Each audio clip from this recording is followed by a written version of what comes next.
Welcome back to another edition of the Rodcast, Monday Fun Day edition of the Rodcast. Plenty to cover on the show. We have to cover a Game 7. Those are always thrilling. We'll review the Game 7 in the NBA playoffs last night. Also preview some of the NBA action happening tonight. You got some of the Game 1s in the NBA playoffs that are starting up this week. So we'll start getting into that as well of the second round of the NBA playoffs.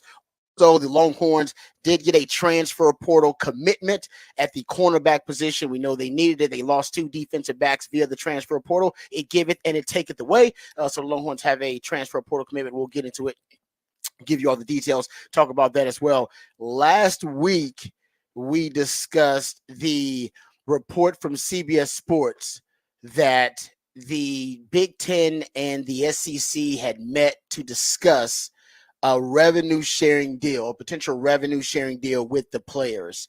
Ross Dellinger had, and it over the weekend, I guess, because there was just too much Drake, Kendrick Lamar beef discussion on everybody's timeline. Everybody might have missed it, but there's discussion of now a much bigger bombshell by Ross Dellinger about the future restructuring of college football. We'll discuss that too, because it is I thought it was a huge story, but things are happening so fast. We talked about how quickly things may happen and may have that domino effect after some of the decisions made in college football by the SEC and the Big Ten, the two power conferences. It could happen a whole lot quicker than you think. So we'll talk about that too coming up a little bit later on in the show. We have Rod's rant of the day. It is a rant that is it's actually a further breakdown. I've been examining for years the draft and where players who are drafted into the NFL, where they played their high school football in kind of the metro areas, not just states, trying to break it down to metro areas. So I finished some of my research over the weekend. So I'll get to that coming up in Rod's rant of the day. We'll go behind the burnt orange curtain. We'll talk more about Texas's latest transfer portal commitment where we go behind the burnt orange curtain. We have your usual favorites. We got the big fat poll of the day. We have what the facts, what the stats. We got off the record. We got who said that. We got all that, of course, and more. But before we do, let's introduce you to the rest of the crew because he is the real MVP, one of the hardest working members of the ARN family. He's got a hustler spirit, period. We don't know what he's paid, but we pretty damn sure that he's underpaid. Ain't no 401k for this hustler, and he's a hustle man of many talents. We call him the Idealionaire. It's my friend, co-host, and neighbor. It's Patrick Davis, y'all. What's going on, Patrick? How you doing, brother? I'm doing all right. It's another Monday here on the Rodcast, ready to get it going. Let me introduce you to my co-host. He's a proud alumni of DBU. He's got more papers than Dunder Mifflin and watches more film than Siskel and Ebert. He is the new Rod, father of Austin Sports Radio, Mr. Rod Babers.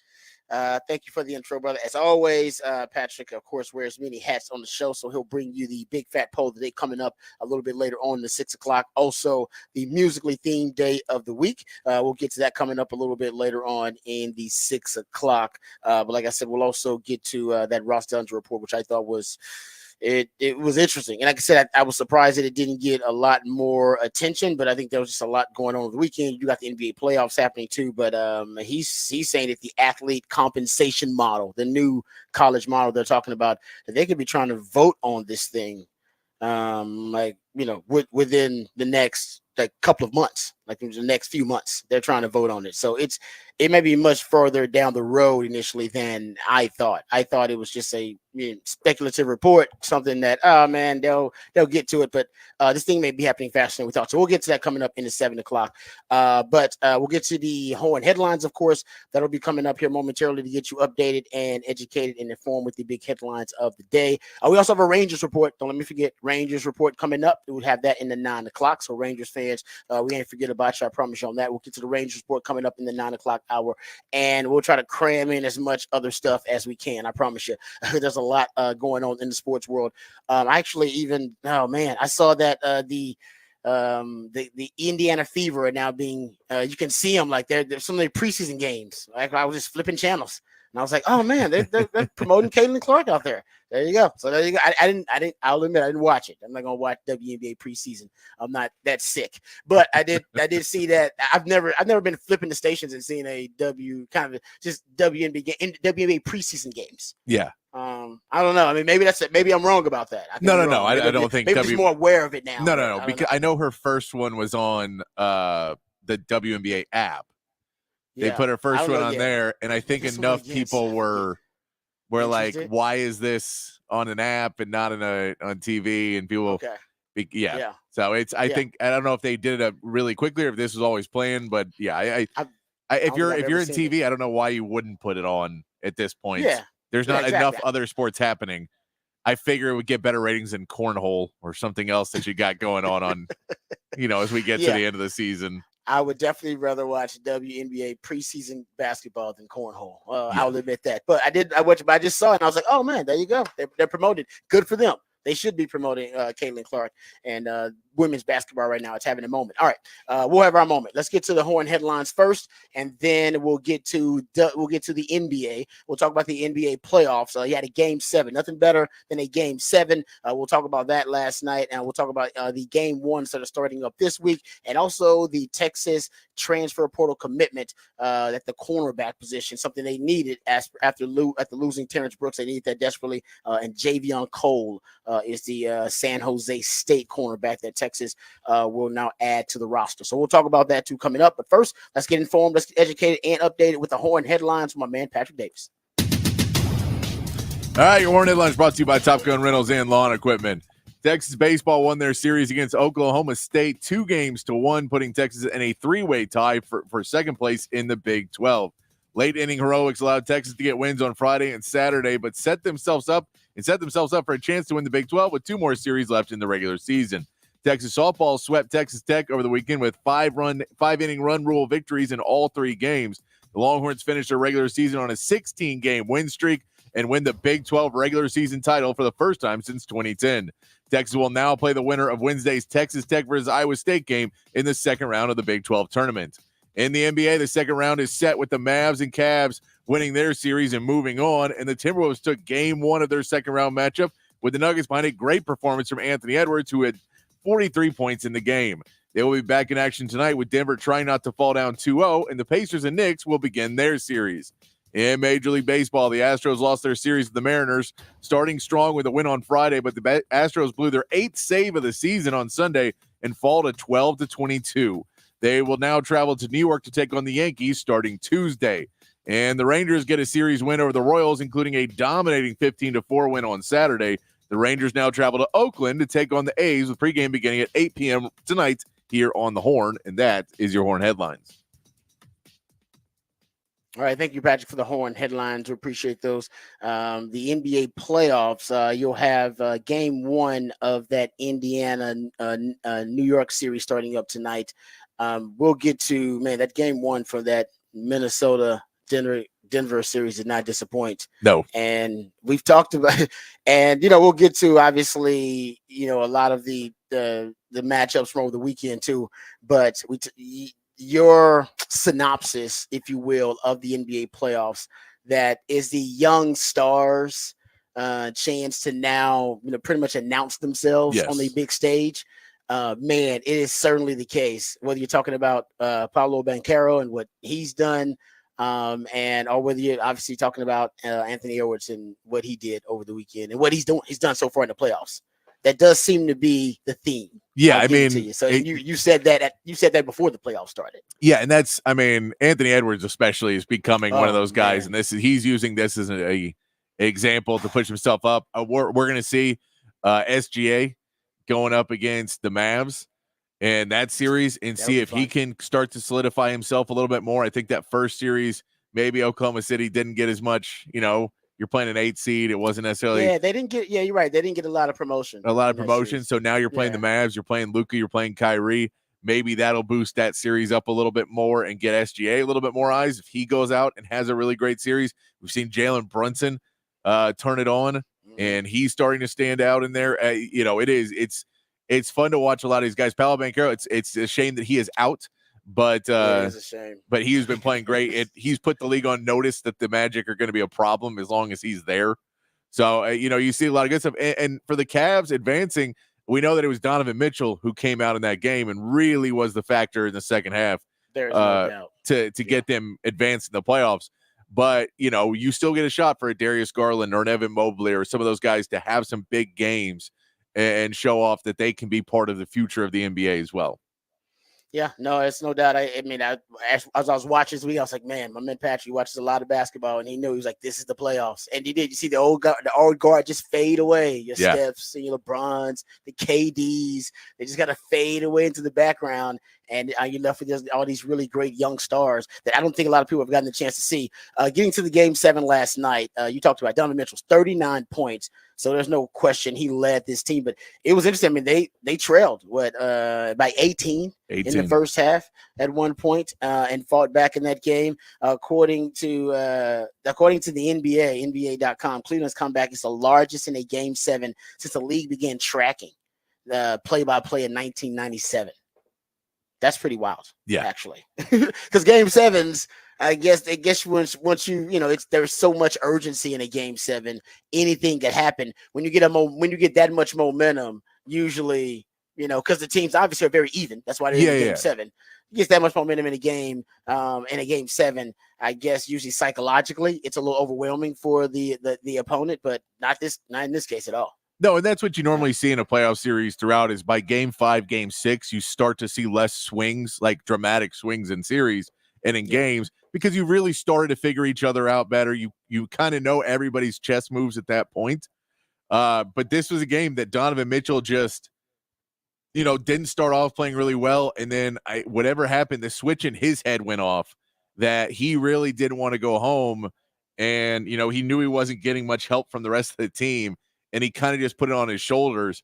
And it seemed more as the adjustment wasn't coaching as much as Donovan Mitchell just saying, screw it. Evan Mobley and Darius Garland are not playing very good offensively. So I'm just going to take the ball every time now. We're not going to be playing team ball really much anymore. It's just going to be my show because I'm the only one who's able to do it.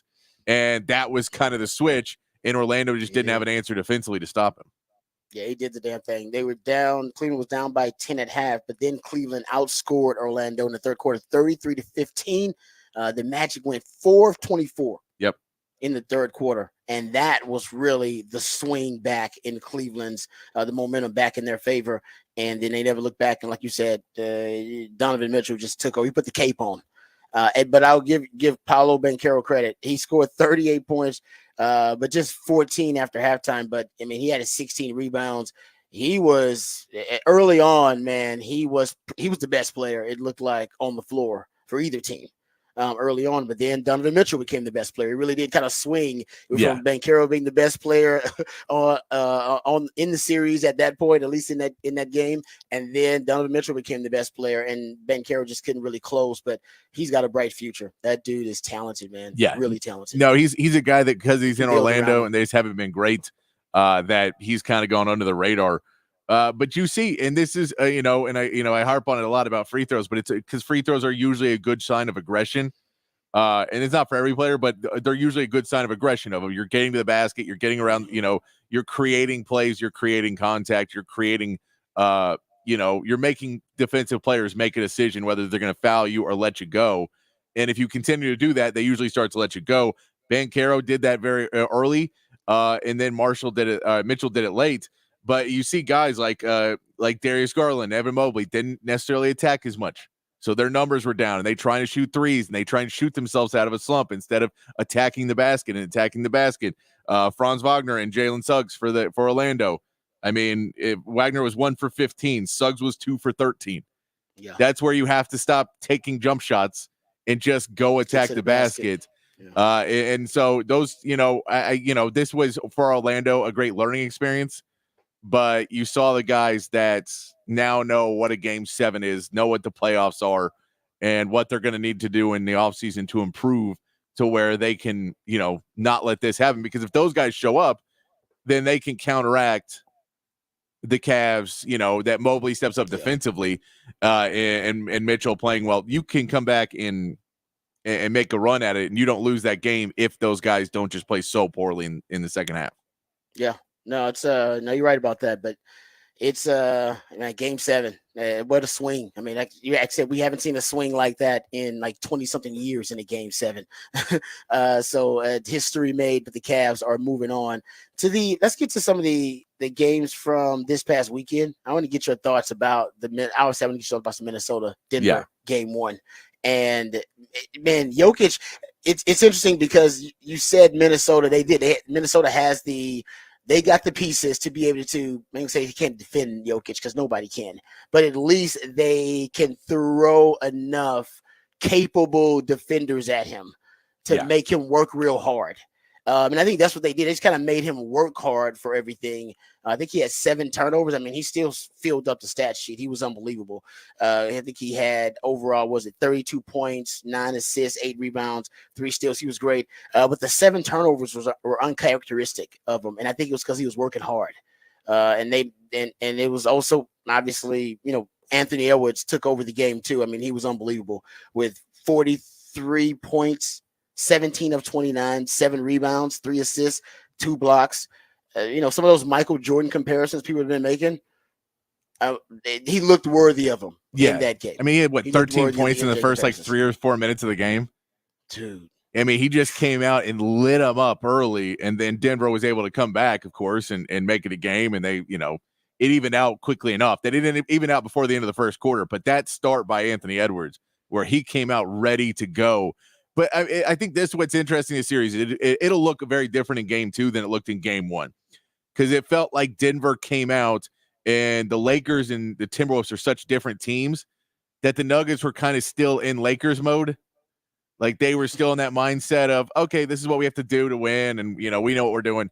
And it wasn't until Minnesota came and just showed so much more defensive intensity, showed so much more movement and just throwing different pieces at Jokic. And, now you have a Rudy Gobert guarding you. So you have Anthony Davis is a good defender, but you have Rudy Gobert, who is a little bit bigger and can bump a little bit more. Anthony Davis, I don't know if he was bumping as much on that. And he didn't necessarily want to be on. He didn't want to get in foul trouble as well. Rudy Gobert, I don't think cares about his foul trouble quite as much, which, by the way, they let him play a lot in this game too, which favors Minnesota. Yeah. If you let him play, it's going to favor Minnesota because they're going to play an intense and intentional style of basketball against you. But that's basically Denver is just going to have to come back out, go back to the drawing board. They didn't lose that badly for how much it looked like they got punched in the face early on in that game and had to respond in the moment. So I think game 2 tonight will be it'll be a different look. Denver will come out with a little bit more intensity. They know they have to win this game. You can't go down 0-2 at home. So they know they got to come back out and play. But yeah, you could tell that Denver, felt really good about themselves after playing the Lakers, and Minnesota looks like a team that's still hungry for a championship and they want to prove something. So they came out with a lot more intensity, and I think it'll shift a little bit tonight, but I don't expect Minnesota to slow down. No, I don't. I'm with you. I mean, Anthony Edwards has been like that all playoffs, and I mean, it looks like he's getting better against better competition.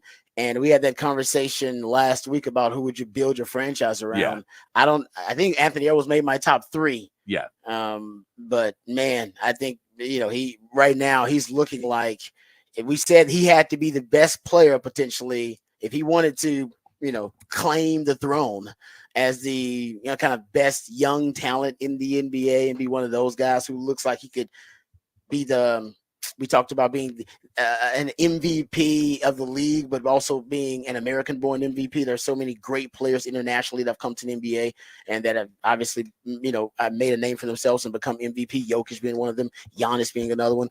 Luka's on that track too.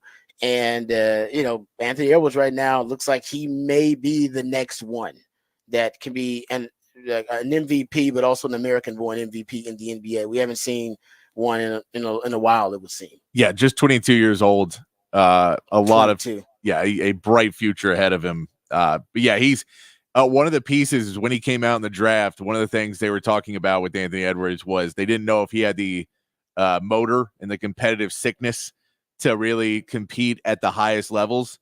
That was one of the critiques. They felt he didn't care about it that much, that he was just really, really good, but they didn't know if he was going to work to be the best and then be in games, do what he's doing right now. That does not seem to be a problem. I don't know if, it took a couple of years for him to, really find out that he did not like being called that. But it seems like he's going out to prove some point at this, right now. I agree with you on that. Yeah, he if you look at it, I love this stat. Anthony Edwards joined Kobe Bryant as the only, speaking of competitive sickness, he joins Kobe Bryant as the only players 22 years old or younger to score 40 points in back-to-back playoff games. He's a bad man. He's a bad Yes. man. All right, so that's you'll have that game two tonight. You'll also have the game one of the Indiana New York series starting up tonight. You talked about those young stars that are stepping up, Jalen Brunson being one of them. What are your thoughts about this matchup? This is one that I think could be really interesting because I'm going to pick the Knicks in this series. But what are your thoughts? You watch a lot more NBA than me. What's the matchup? What's going to determine? What's the determining factor in your opinion? I mean, the reality is Tyrese Halliburton has to show up.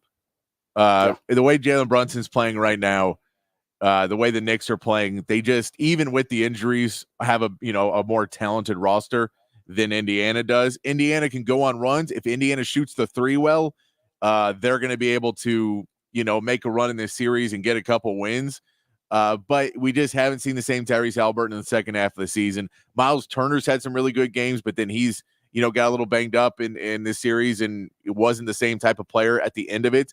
And you're going up against a Tom Thibodeau coach team. They're going to play a lot of defense on you. They're going to put pressure on you.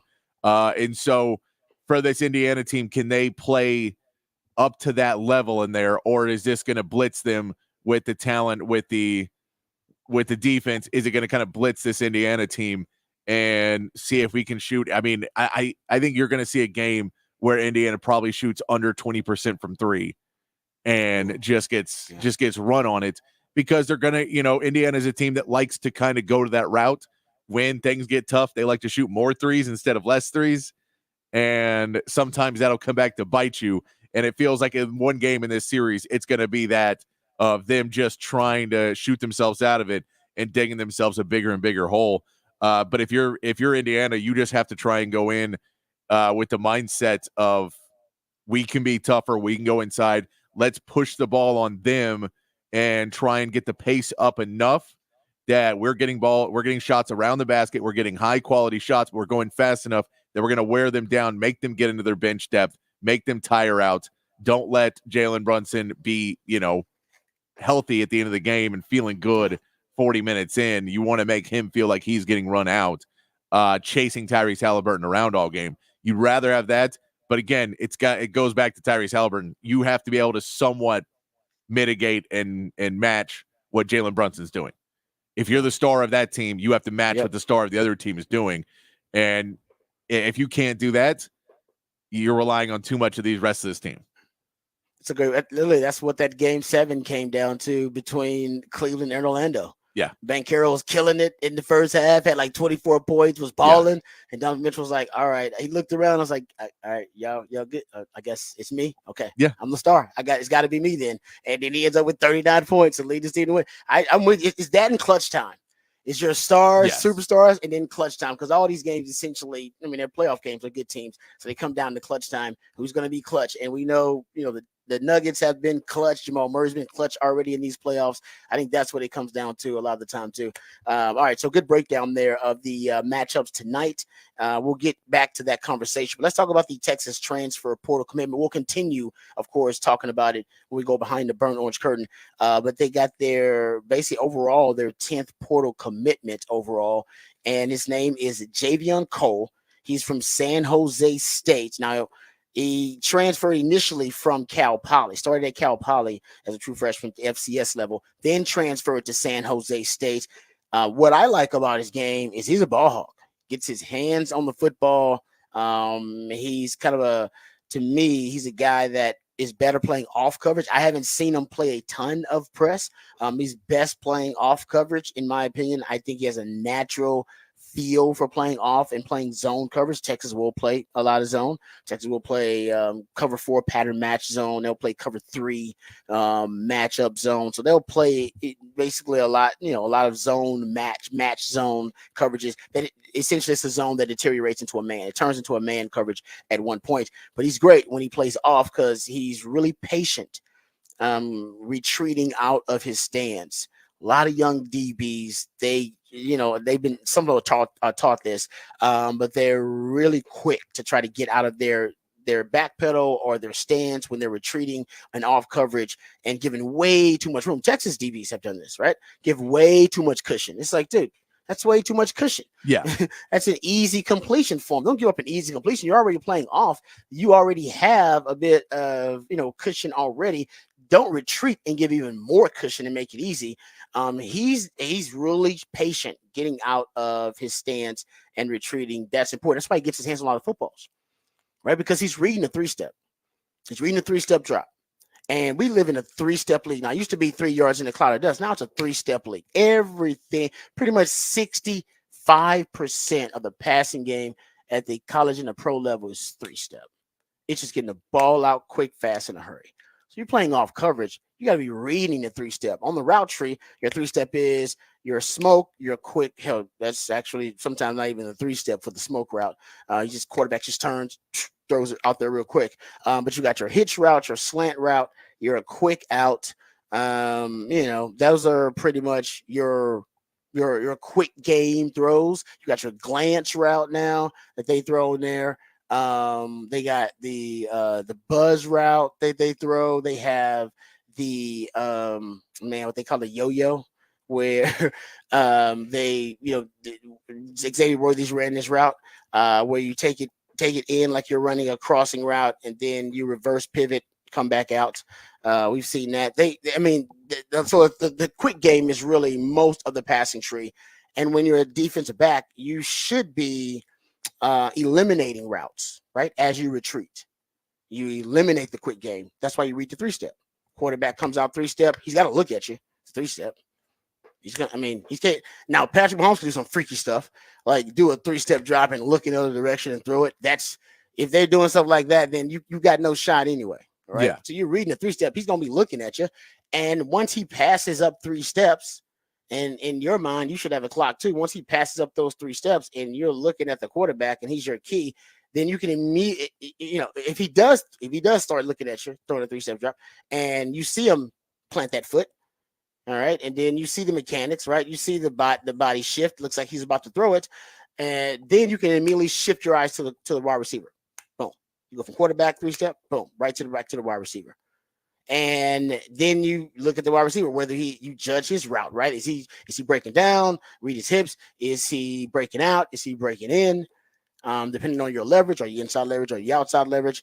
And he does a great job of that.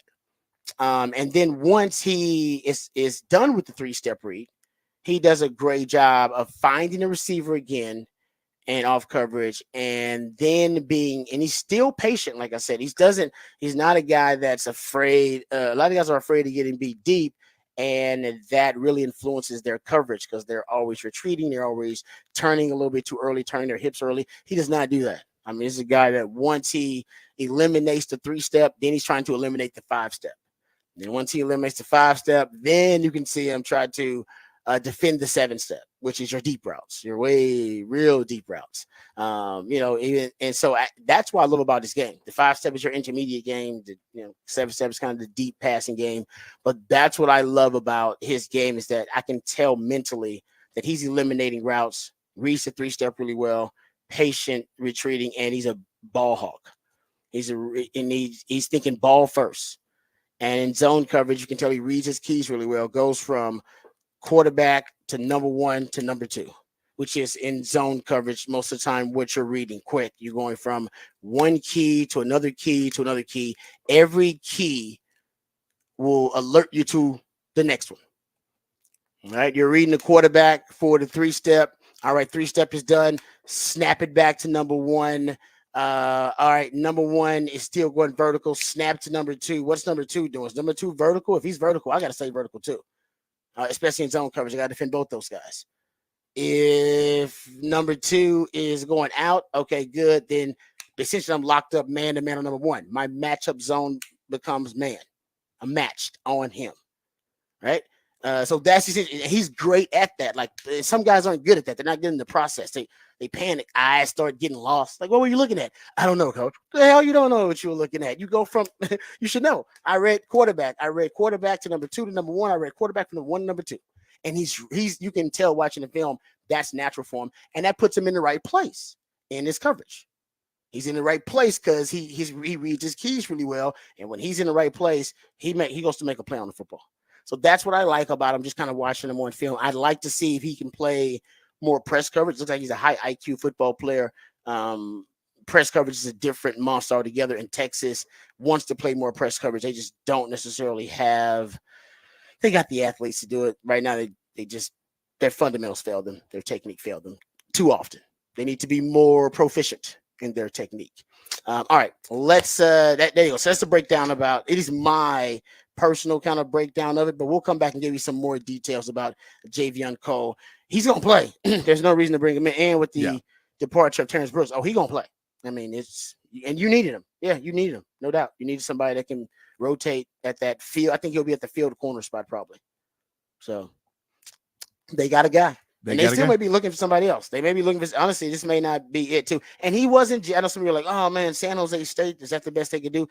I believe he was if you go look at it, I believe he was the number one top available corner in the transfer portal. Yeah, when you see all the other teams that were interested in him and going after him, it was being sought after by the biggest schools in the country.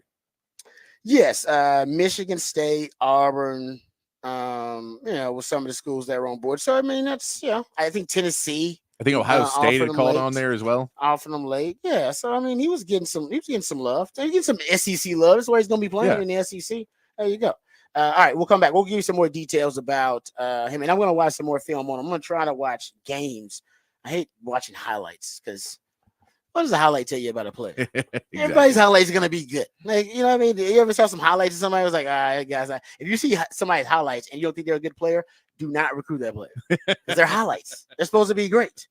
You know what I mean? It's like if you see a trailer for a movie and it's a bad trailer, don't go see that movie because trailers make every movie look good. Every trailer looks good to me. I'm like, man, that might be a good movie. And I know it's going to be a terrible movie. But Abraham Lincoln Vampire Killer trailer was awesome. And suckered me in. I was like, you know what? I got to check this movie out. Was it GOAT? Was it great? Hell no, it wasn't great. But I got suckered in by the trailer. Don't ever do that. All right, we'll come back. We'll get into the behind the Burnos curtain. We'll get back to this discussion. Also, we'll talk about transfer portal additions and departures and what they mean.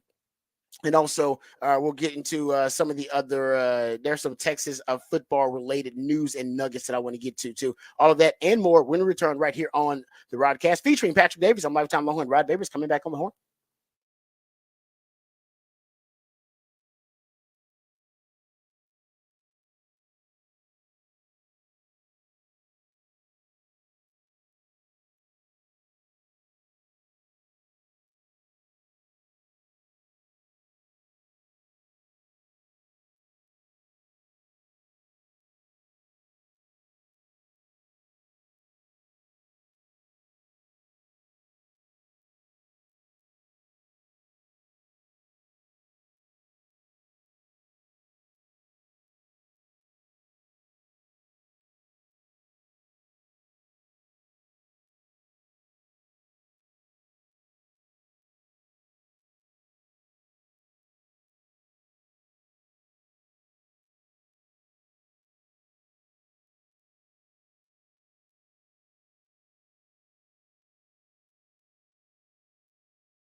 All right, welcome back to the Rodcast. I want to get into a couple of things here. We actually have some audio of Xavier Worthy. Apparently, he's already impressing folks at his at the early rookie mini camps that they're having with the Kansas City Chiefs, which is not surprising at all. And I'll tell you a little nugget about the how they're going to utilize him. It's already they've already let the footage be seen, so it's not like a secret or anything. But we'll talk about that. Xavier Worthy, so he's going to be playing. He's going to wear multiple hats. I should say that for the Kansas City Chiefs. We'll get into that coming up a little bit later on. Let's talk about the Texas cornerback, the new a member of the Texas football team, Javion Cole. First of all, I like the way he spells his name, Javion. It's Jayvion. Javion. Boom. All right. Yes, I like apostrophe. that. Did I miss that? I oh, believe it's Jay apostrophe VION. I believe. There you go. Oh no, that's good. That's even better. That's even better. No. That's even. I don't even know. See, I would love to talk to mom and dad about. Hey, so why the apostrophe? Does it matter? No, swag is why. You need swag as a cornerback, so I'm all about that. So Javion Cole, he's coming from San Jose State. He visited Texas Thursday through Saturday, and he said he had a great experience. And he has 2 years of eligibility left. That's good. So not just a 1 year rental pretty much through transfer portal, 2 years left. So there's something to build on here. What I like about his resume, Patrick, he's gotten better and upgraded every year. So he has his resume. It has all the signs of a guy that was under recruited. Yeah. That the system just missed him pretty much. Now I'm not saying that's the case, but he did because he started, first of all, he's from Oakland. Motown, so I'm sure he's taking Kendrick Lamar's side in the Drake Kendrick Lamar beef. But I digress. I got to make a lot of Kendrick Lamar Drake references on the show, guys. You get just to force y'all as an audience to venture into the territory a little bit, and then later on the week we'll break it all down for you, like strategically, the beef between Kendrick Lamar and Drake. Right now on a Monday is too much for y'all. It's a Monday, y'all. Like, I can't handle that on a Monday. You might be ready to handle it on like a Thursday if I keep dropping little Easter eggs. And they're like, Rod keeps talking about this, and then y'all gonna go on there. Y'all gonna Google it or y'all gonna look it up on your timeline, and then see some of y'all like me, y'all know all about it, and Patrick knows about it too. But some of y'all are not exposed to it, so I need y'all to get a little exposure, and then later on in the week, when we're close to the weekend, having some fun, we'll break the beef down for you in detail. All right, so you'll know what's going on. It's a major pop culture, item, so you need to know about it. You don't want to know about it, but you need to know about it. Your kids gonna be talking about it. People bring it up in conversation. You want to be informed, and that's what we're here to do. But that's later on in the week. I can't do it on Monday. I thought about doing it. I was like, it's too much. Too much. Monday, on a Monday? No, not on a Monday. But it's a lot. It's a lot. It's like 7 diss tracks in like 10 days. It's a lot going on, man. It is a lot going on. Anyway, but that's for a different discussion. But getting back to Javion Cole. Well, but this is why I say, Patrick, he has all the signs on his resume of a guy that was under recruited, because he ended up at Cal Poly at the FCS level, had 4 interceptions, 4 PBUs as a freshman, and then ends up transferring to San Jose State. So because he wants to go to a higher level, FBS level. And at San Jose State, 3 interceptions. He has 10 PBUs there. His honorable mention, all Mountain West Conference. Actually, if you trust Pro Football Focus, which some of y'all don't, I used them as a resource, but I'm not all in on Pro Football Focus. They're just, I think you should consider some of their research, but you think of it what you will. But they actually watch the games and they grade all the players, and they have him first team all Mountain West Conference last season, the 9th highest graded Group of 5 cornerback, and the highest graded Mountain West cornerback overall and in coverage grade. Like I said, if you think about it's Pro Football Focus, I get it. And somebody like, I don't trust him. I get it. If you don't trust him, that's okay. I'm just giving you that's one source that it really quantifies, or at least been able to quantify his play. And they got him as a first team all Mountain West defender. And now he's going to the Power 5 level. And he's now going to Power 5, he's going to the SEC. So, and Texas trusts him that he's going to be additive to the secondary. So that's what I like about his resume, Patrick. Everywhere he's gone, he has been productive, has proven himself, and then he's, boom, bumped up to another level. So he's a guy that probably should have been recruited to the Power 5 level initially, but he had to prove himself. That means he's got a chip on his shoulder. I like guys with chips on their shoulder. Yes. Got a chip on his Mhm. shoulder going into a program with a lot of guys that he believes he should have been recruited over, that he believes Mhm. he should be on par with and wants to go prove that. It's something that I think Sark and PK, if you harness it correctly, Yep. could make him come out and try and prove that one of the reasons why he wants to go to a program like Texas is he saw that this is a team that had 11 guys drafted, Hmm. and he can go, well, if I want to get drafted, I'm probably not doing it from where I'm at. So I'm gonna go to Texas and go Mhm. show that I can go play with all of them, and I'm beating all of them on the depth chart, and then maybe I can go follow my NFL dreams. Yeah, I think listen. I think Malik Muhammad's spot is cemented. Yes. No, everybody's obviously trying to earn their way, but I think he is just far and away the best corner Texas has. I do think Gavin Holmes and Javion Cole will be rotating and competing for those starting reps. I think today. I mean, right now. Yeah.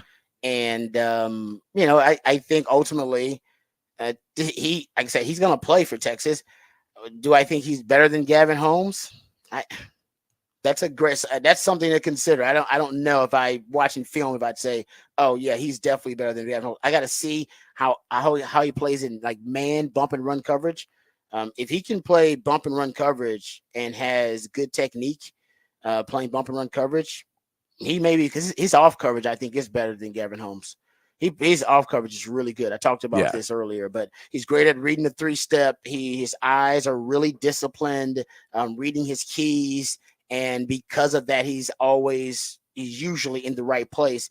And he's a ball hawk, so when he's in the right place and the ball is thrown, he's trying to make plays on the football. He's one of those guys that attacks the football. He believes he's got a right to the football when it's thrown in the air, and he's got speed. He's a 10. Well, at least he was in high school. 10-6. 100-meter guy, so he's got some speed. There's no doubt about that. And actually, as a high school receiver, how about these numbers? He had 20 receptions and 11 touchdowns. He had 5 kick returns, punt returns or kickoff return touchdowns in high school, and had 6 interceptions his high school senior year. I believe he was like Oakland Player of the Year in that whatever. And I believe they're not a district, but whatever that region is, he was Yeah. the Player of the Year there in Oakland. And because of those freaky stats, that was his senior year. And then, like I said, freshman year, 4 interceptions at Cal Poly. Last year, 3 interceptions at San Jose State. He's got to make plays on the football. And I think if you're Texas, that's what you want in that secondary. Somebody that can start making some plays on the football and get some takeaways for you. Malik Muhammad's a ball hawk. I think this young man's got some ball hawk in him. Makuba's around the ball. I don't know if I'd call him a ball hawk. I think he's right as around the ball. He's more of a havoc player, but having these guys in your secondary that can get takeaways is important. Yeah.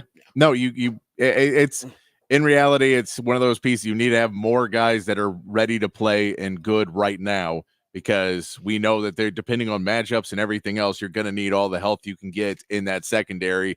And so it's just good to add whatever piece you can. And it wouldn't surprise me if they try and go out and get another guy in the secondary, especially if you can find somebody that, again, like this, has at least 2 years of eligibility, if not 3, and get somebody in that you feel can compete for a little while, or you go get somebody that can be an impact player, at least at one thing that you can say rotationally, we know we can put him in and he does this really, really well. Yeah, no, you've lost a lot at the defensive back position. I mean, between the last transfer portal cycle and obviously this one, the last 2, I should say, transfer portal cycles, you've lost 8 defensive backs now. That is not, I'm not including Ryan Watts, who was just drafted into the NFL. So when we talk about overall, you've lost 9 DBs, 6 safeties, I believe, of those 9 DBs just in the last 2 recruiting cycles and the NFL draft. That's a lot of change. That's a lot of turnover in your secondary. It could be good. It could be a good thing. But that is a lot of turnover in the Texas secondary. You brought in Makuba, who is a seasoned starter for you, and probably, I think is going to be one of your impact players in the secondary. And then you bring in this young man, Javion Cole, who I think you expect to at least start off as a rotational piece and maybe a guy that can compete for a starting spot. I like the front line guys. The depth, I think, is what we're all concerned about when it comes to that secondary. Okay, let's can we play this Xavier Worthy sound real quick? Because but Xavier Worthy's being asked about his size and what he weighed in officially with the Kansas City Chiefs. But what I saw earlier this weekend was that he is going to be well, I don't know if he is, but he is working out with the punt return unit. Okay, that So makes I don't know if sense. it does. I mean, of course, he arguably the best punt returner in college football. What's interesting about Xavier Worthy and his punt return skill is that he didn't do it in high school. Like Jeff Banks brought him here to Texas and was like, "Man, you returning punch. You got everything, everything a punt returner needs. Yeah, You yeah. got speed, you got hands, you're quick, you got everything a punt returner needs. I'm sorry, you're pretty much." And he was great at it. So and he's gonna do it, I think, at the NFL level too, at least early on. And that makes sense because I want to say when Deshaun Jackson first came into the league, Deshaun Jackson was returning punts too, if I'm not mistaken. I'll go back and check that. He was returning kicks. I know he's Maybe returning it's not kicks at punts. least. Yeah. Maybe it was kicks. Maybe it wasn't punts. Yeah, I think it might have been both. But if it wasn't punts, it was kicks. I know he was returning kicks. I don't know if Xavier Worthy's were returning kicks, but I saw him catching punts for the Kansas City Chiefs. So they're already thinking about ways to utilize that world-class speed. But let's hear from Xavier Worthy because he was asked about his size and what he weighed in with the Kansas City Chiefs. Here is Xavier Worthy. I weighed in at 169, but I don't think I took because I delivered them. But but now I feel like it's not going to be a problem. I feel like just understanding your strengths and your weaknesses. I feel like that's the big thing in the league. Don't obviously try to go hit a 215-pound linebacker. So just understanding your weight, understanding your strengths, like I said. And DJ was obviously he came in the league 169 and understood his strengths. So just using your strengths to your strength. Brett Beach mentioned to us on the draft night, maybe go get some nutritionists or whatever, maybe try to get a little bit of weight on you. Have they told you maybe what they want you to play at, or are you comfortable here? Nah, I feel like I know I'm gonna play at like around 175, 170 range, so I'll be fine. There you go. He'll play at 170. And listen, the NFL is changing. Receivers are getting smaller. Xavier Worthy said he came to Texas because of what he saw Sark accomplish with Devontae Smith, and Devontae Smith fits the profile of those really small-ish receivers, small and fast receivers. I mean, you look in terms of body mass index. I brought this up before. I mean, Xavier Worthy was the 9th lightest receiver at the combine since 2000.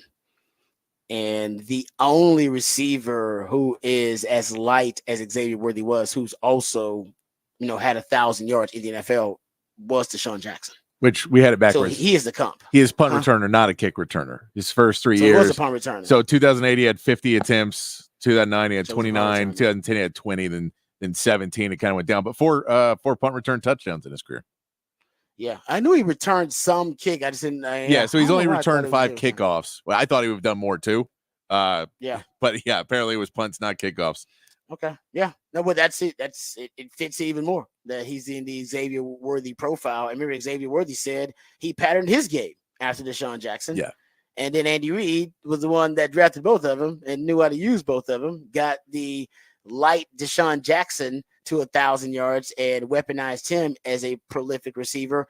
And Sark was able to do the same thing with a Devontae Smith, someone who also fit that physical profile, and took him to being a obviously Heisman Trophy winning top 10 receiver in terms of his draft status.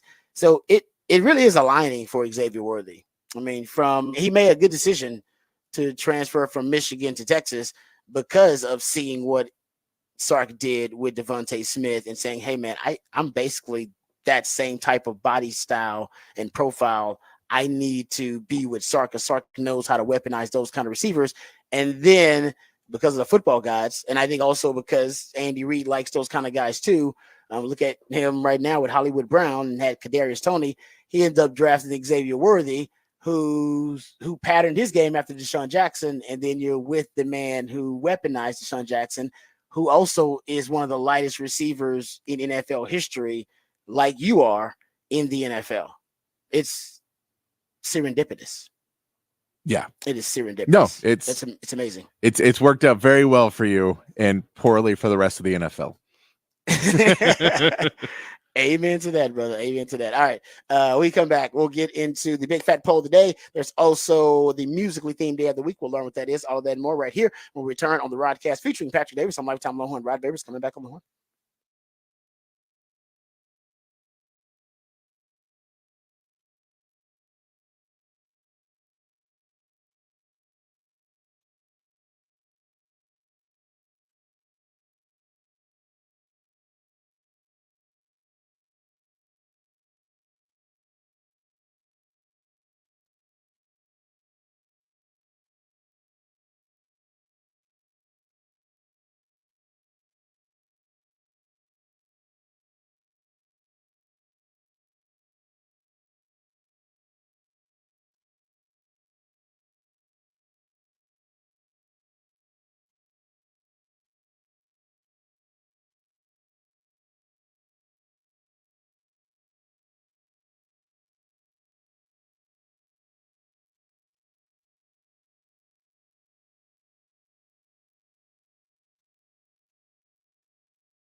Back on the Rodcast here on a Monday morning, and that means it is a smooth soul Monday here on the horn, playing you some smooth soul to ease you into your work week.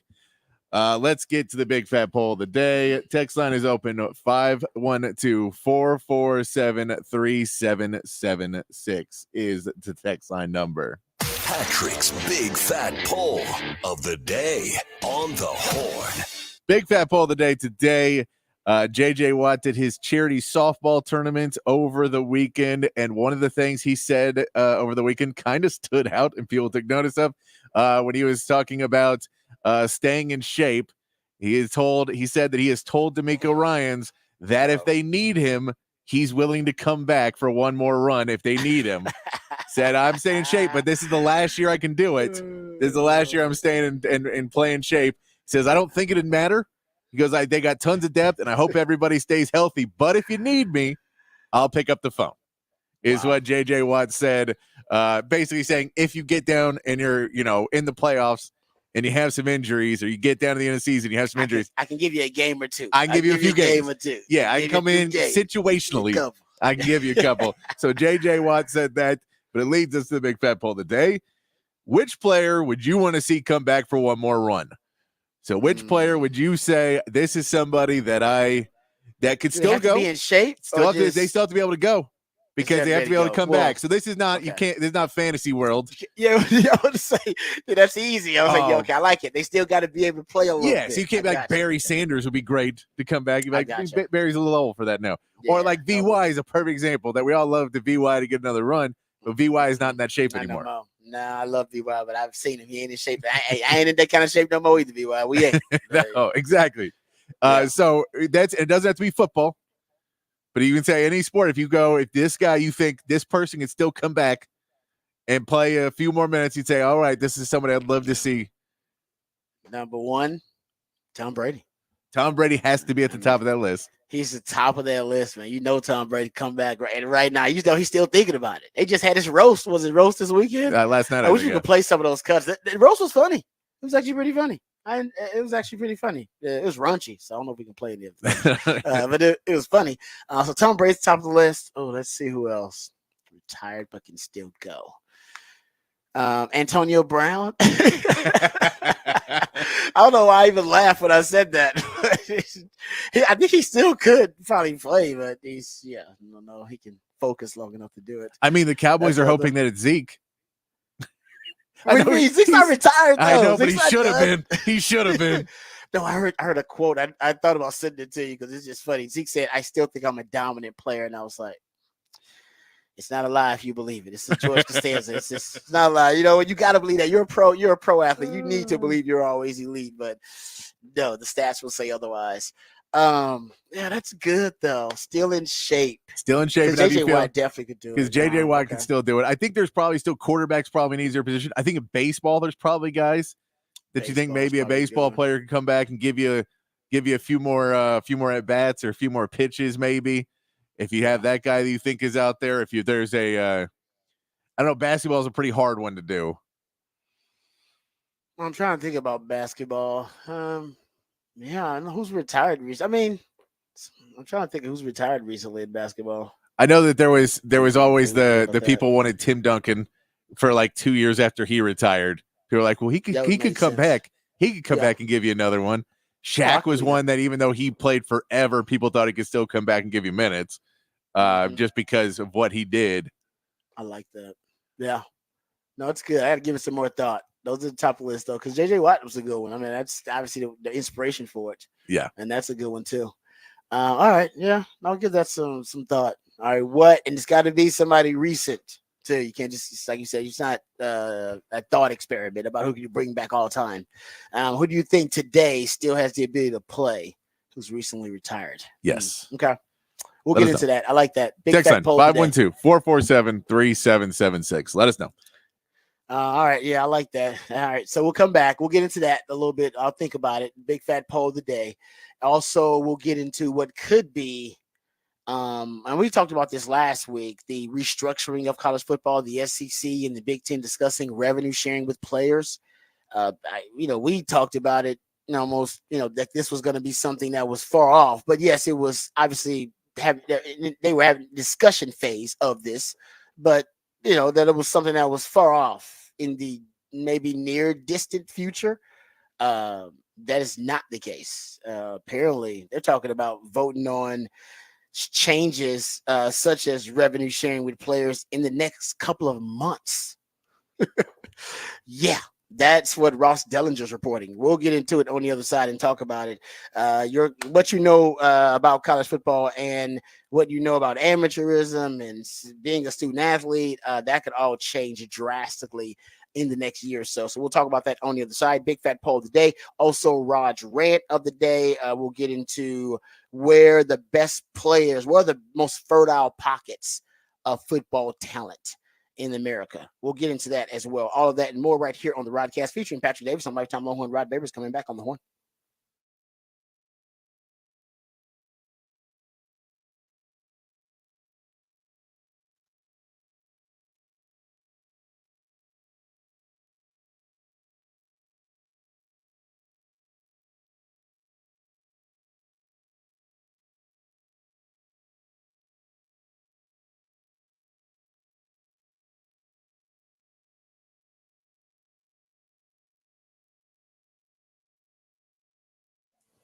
Hey, what's up, folks? Lifetime Longhorn Rod Davis here.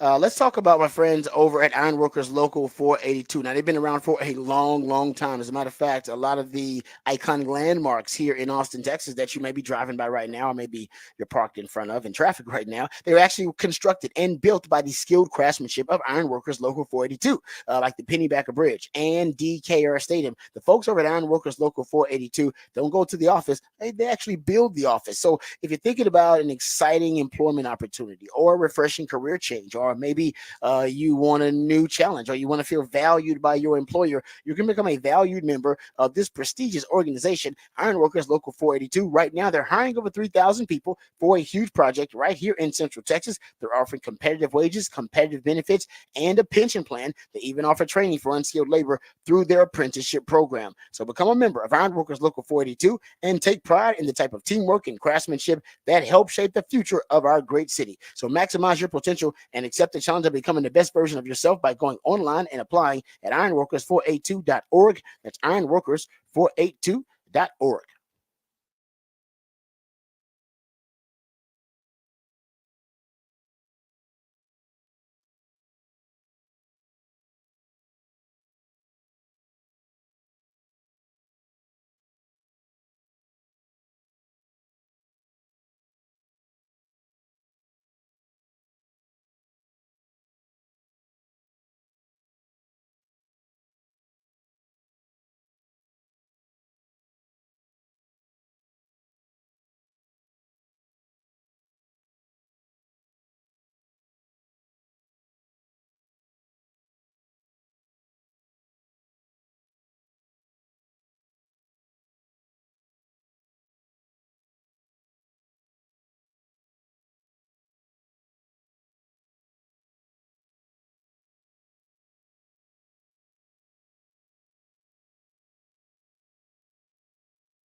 Welcome back to the Rodcast featuring Patrick Davis. I'm Lifetime Longhorn Rod Davis. My co-host, the Idealionaire, Patrick Davis, always comes up with the musically themed days of the week. And Monday is especially special because it's for you folks out there. We know that you've had, hopefully, a really relaxing, fun-filled weekend. But man, that makes Mondays even tougher because you got to get to the stress of the work week, and you got deadlines, and then you got to go into the office, and you got traffic and all this other stuff. So, in order to make that transition as smooth as possible, my man Patrick introduces a smooth so Monday, and I gotta admit, that's the jam. What is that? Respect yourself. It's a staple Oh, sandwich. that's good. That's good. That's good. I like that. It's a solid. It's a solid message too. It's a That solid is message. a great message, great song, great groove though too. Yeah. Just nice groove there. I like that. All right, there you go, my man Patrick. Always hooking you up on a smooth so Monday, all the musically themed days of the week. Also, we got the big fat poll of the day, which we'll get to here in just a second. We got the Horn headlines. Then we'll get to this college football story that I gotta admit, took me by surprise. Man, it took me by surprise that the college football decision makers are so far along in such a transformational, revolutionary decision, which could totally change the landscape of college sports forever. But I thought, last week when we talked about it, I thought it was something that may be happening in the near distant future. Turns out it could just be in the near future. So we'll talk about that. We'll get into Ross Dellinger had that report over the weekend. We'll also have Raj Rad the day where we will get into the best pockets of talent. The best pockets of talent overall in the country, metro wise and metro areas is what I looked at specifically. I know people have broken this down state to state, but I got interested in metro areas, and so we'll get into that because I think that gives you a little bit more of a detailed insight and analysis about where the true talent is in this country in regards to college football, in regards to football period. These are the guys who are getting, and I did it from the draft. Guys took it from the guys who have been getting drafted since 2020. So it's 5 years that I've been keeping up with this. And I just finished my analysis of the latest draft and where those players came from in terms of the metro areas they came from and what metro areas produced the most talent in this country. So we'll get into that in Raj Rant of the day. But first, before we hit any of those items, let's get informed, let's get educated, let's get updated with my man Patrick Davis, who always gives us the Horn headlines of the day. All right, your Horn headlines brought to you by Top Gun Rentals and Lawn Equipment. Texas baseball won their series against number 14 Oklahoma State 2-1, putting Texas in a 3-way tie for second place in the Big 12. Late inning heroics allowed Texas to get wins on Friday and Saturday and set themselves up for a chance to win the Big 12 with 2 more series left in the regular season. And Texas softball swept Texas Tech over the weekend with 5-inning run rule victories in all 3 games. The Longhorns finished their regular season on a 16-game win streak and win the Big 12 regular season title for the first time since 2010. Texas will now play the winner of Wednesday's Texas Tech versus Iowa State game in the second round of the Big 12 tournament. In the NBA, the second round is set with the Mavs and Cavs winning their series and moving on. And the Timberwolves took game 1 of their second round matchup with the Nuggets behind a great performance from Anthony Edwards, who had 43 points in the game. They will be back in action tonight with Denver trying not to fall down 2-0, and the Pacers and Knicks will begin their series. In Major League Baseball, the Astros lost their series to the Mariners, starting strong with the win on Friday, but the Astros blew their 8th save of the season on Sunday and fall to 12-22. They will travel to New York to take on the Yankees starting Tuesday, and the Rangers get a series win over the Royals, including a dominating 15-4 win on Saturday. The Rangers will now travel to Oakland to take on the A's with pregame beginning tonight at 8 p.m. right here on the Horn, and that is your Horn headlines. All right, thank you, Patrick, for the Horn headlines. All right, so let's get to this Ross Dellinger story. Now, last week, CBS Sports reported that, and we talked about it, that there was discussions between the SEC and the Big Ten about revenue sharing deal with the players. And we thought, man, that's progress, right? We haven't heard of major conferences. I think the Big Ten was talking about it, a little bit vaguely with in terms of paying their players and their stance on it, but there were no active discussions about coming up with a plan. And these discussions between the SEC and the Big Ten were about coming up with an actual plan to have revenue sharing with the players.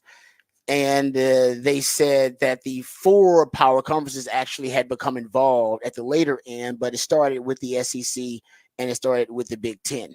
And they called it the modern model, I believe is what they called it, something along those lines. So Ross Dellinger, though, he reported over the weekend that, and he says, and as an industry executives continue to negotiate with lawyers, and we talked about the antitrust lawsuits against the NCAA, and sometimes these damages can be tripled, which, now you're talking about damages in the billions of dollars potentially if they lose these cases. And we know the courts don't like the NCAA. They believe I've always believed, that they're kind of a borderline criminal syndicate, and they're violating antitrust laws and have been for decades. And now that the free market has hit major college sports because the NIL, they've been exposed even more. The transfer portal and player empowerment have exposed their corruption even more. But anyway, I digress. Getting back to this story. So he said these are details that were shared with him, basically with anonymous sources, all right, out of anonymity.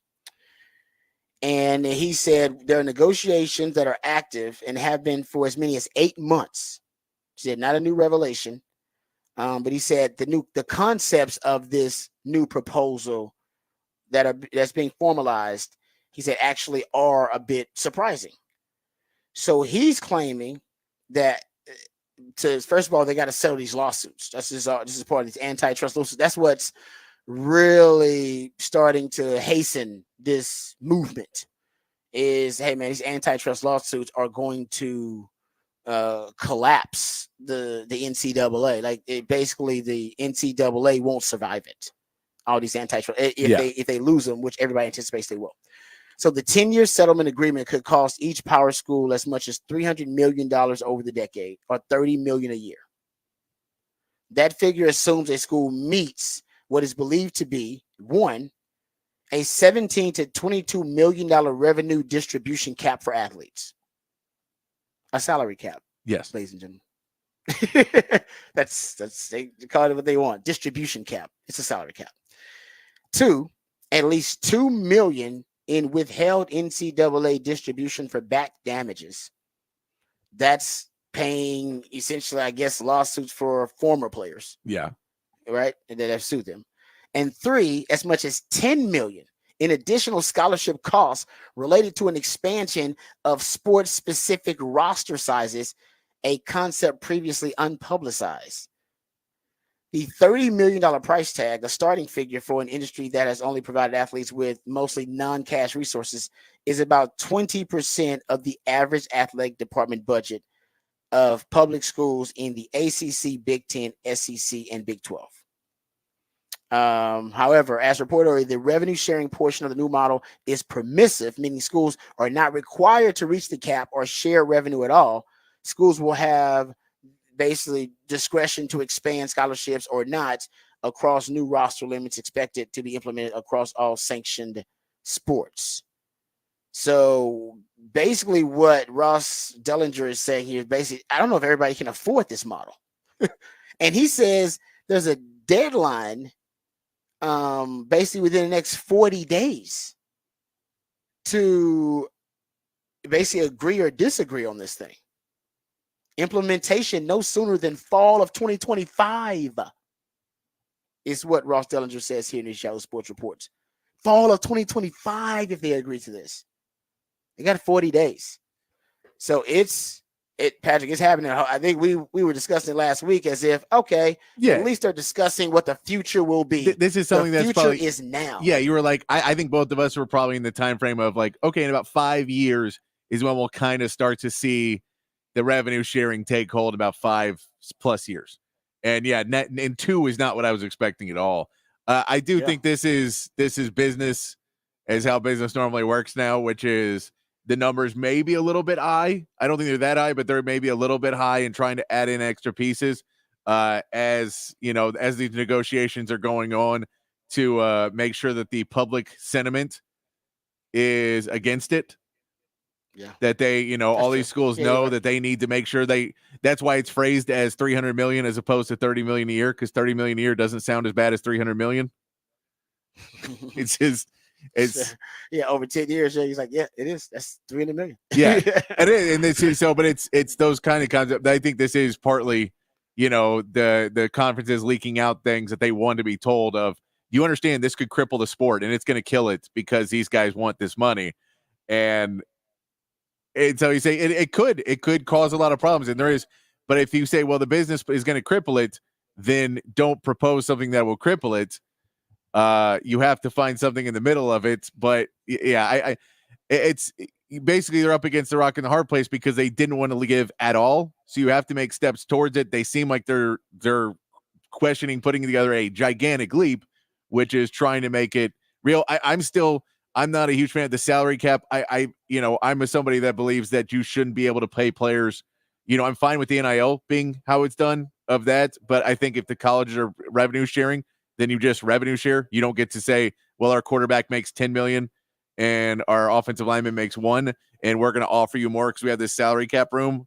I'd prefer it to be even out a little bit more. It just seems like that's kind of more in the sense of what college sports always been. I get we're in a changing landscape, but it feels like it's, now that it is the Big 12, the Big 10, and the SEC basically spearheading it, they don't really care about any of the small schools. They are going full force of this is just going on the big ones. And they've gone from the flip of what the NCAA was we don't care about the big schools. We're going to listen to the mass voices and do what's right for the greater good. Greater good. We're going to do what's right for, we have 50 people complaining to us about 3 schools. We'll listen to the 50 and not the 3. And now it is flipping on its head, which is we will care about the 3 and the 50 will have to figure it out. The reason they're accelerating this is because of another antitrust lawsuit. Yeah. Guys, the antitrust lawsuits are just killing them right now. The NCAA is already responsible for paying about $2.9 billion in back damages over a 10-year period.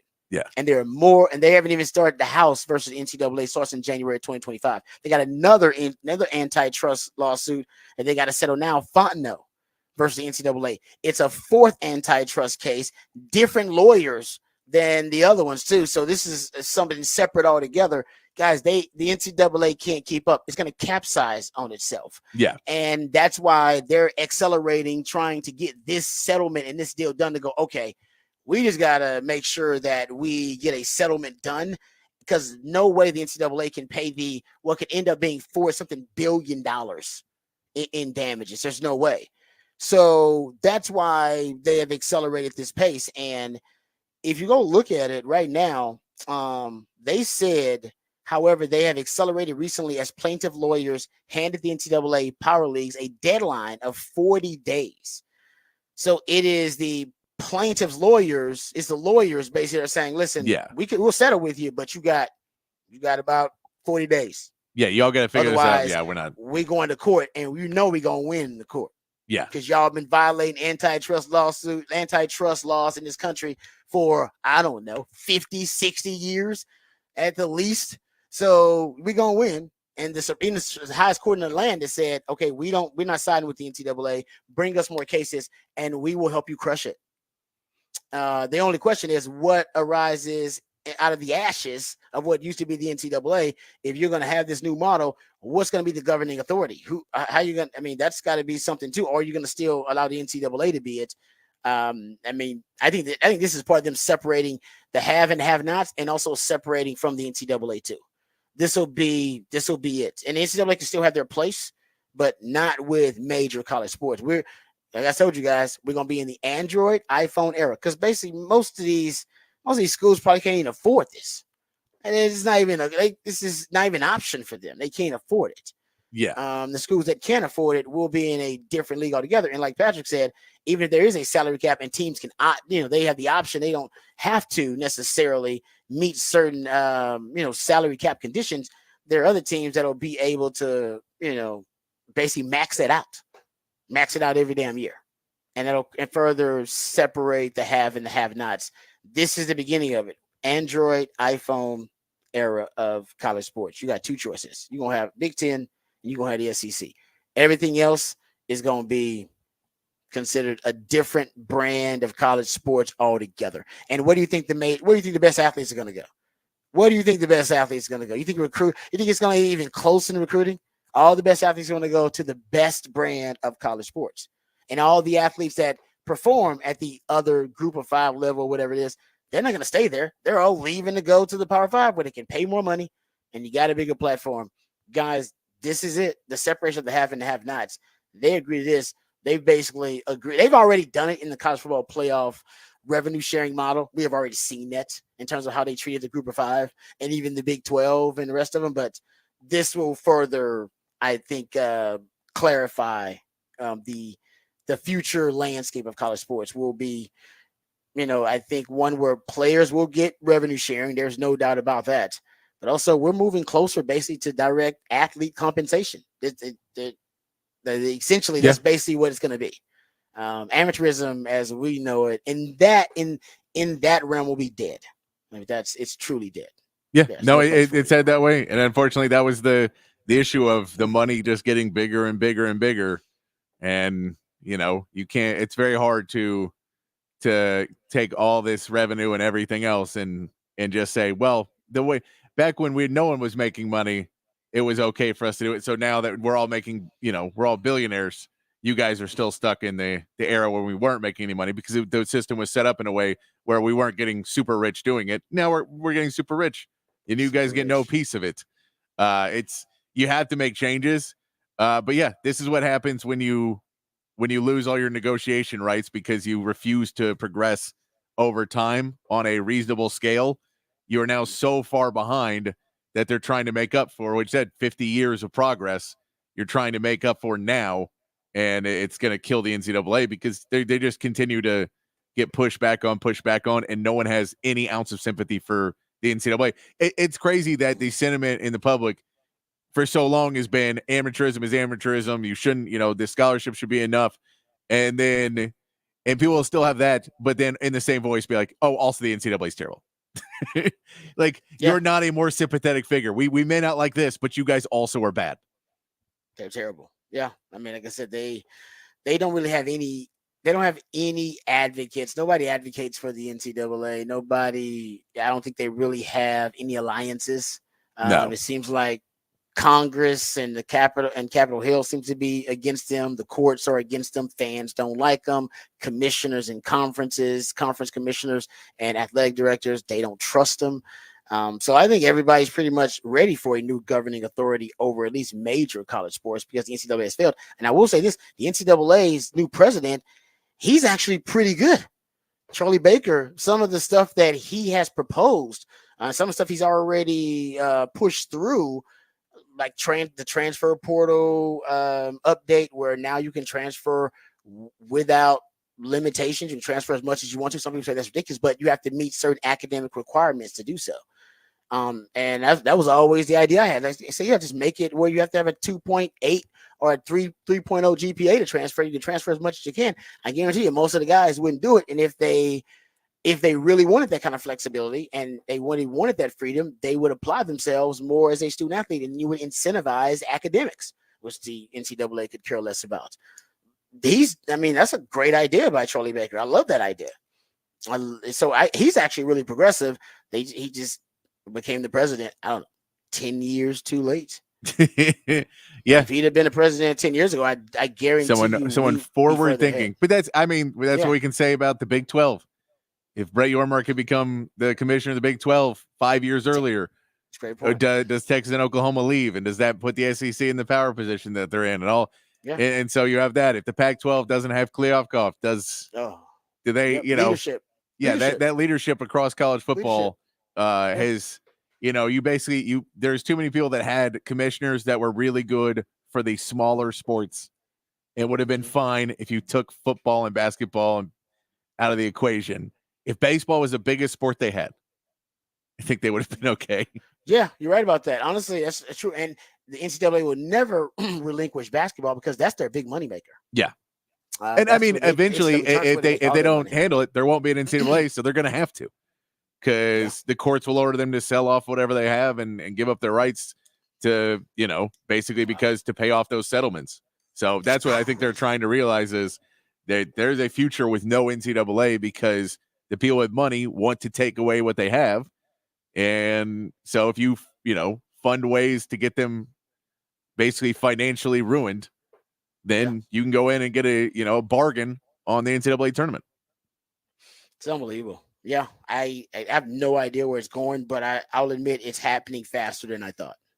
Happening faster than anybody thought. Oh, yeah. So when you hear 40 days when we thought, 40? What? we think of 40 days and go, man, it's been 40 years we haven't cared about this. We talk about 40 days now. Yeah, and that forced timeline, if you will, or deadline, is the lawyers who are this is this new antitrust case, the Fontenot versus NCAA. They're worried about the House. They're trying to settle the House versus the NCAA case. Yeah. Which could end up being, billions of dollars in damages. They're trying to settle. Then they got another antitrust lawsuit that is now going to keep them from settling the House lawsuit. So, and now they're thinking, and this other, I think, group has said, hey man, we'll settle, but you got about 40 days. And otherwise we're going to court. And that's why they're trying to stay out of court. Everybody, they would like to stay out of court and they like to settle all this stuff out of court because the NCAA is going to lose in court. Yeah. All the time. And the lawyers know they're going to lose in court. So that's the leverage they have. And that's why these very radical changes are being pushed through very quickly now at an accelerated rate because they're saying, all right, we could settle. Anything is cheaper than having to pay billions of dollars, which the NCAA does not have. And then ultimately, what happens to the NCAA? And I don't think they're worried about, making sure the NCAA is, that it's stable and make sure the NCAA is something that is, now going to be the governing authority. I don't think they're worried about empowering the NCAA in that respect. I think they're just worried about they don't have a plan, like a succession plan for what happens after the NCAA. And what if this ends up being the end of it and there's nothing in place to be the governing authority of major college sports? Nobody wants that. Yeah. So figure out the plan. That's why they want to figure out the plan first going forward, settle all this, and then whatever happens to the NCAA happens. But that plan may just be the Big Ten and the SEC deciding, you know what, we got the money to do it. We're doing it. We can't worry about everybody else. Can't drag everybody else. That's the NCAA's job. That was never our job. There was never our responsibility to worry about all of college sports. We're just worried about us. And I think that's why you're starting to see these alliances. And it is, like I said, it's happening quickly, very fast. All right, well, we'll come back. We'll get into Rod's rant on the other side. Didn't get to it, but I want to get into the pockets, the most fertile pockets of talent in terms of the metro areas in the country. We'll do that when we come back and discuss a little Texas football as well. All that and more right here on the Rodcast featuring Patrick Davis. I'm Lifetime Longhorn Rod Davis coming back on the horn.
All right, welcome back to the Rodcast. Time to get into the rant of the day. I don't know, for about 5 years, since 2020, I've been keeping up with where the NFL draft picks have been drafted, and not just the states. I want to go a little bit deeper than just the states. So I went into like metro areas because when you start tracking recruiting, and if you want to predict recruiting, the best way to predict it is just looking at population booms, migration patterns. That's the best way to predict it.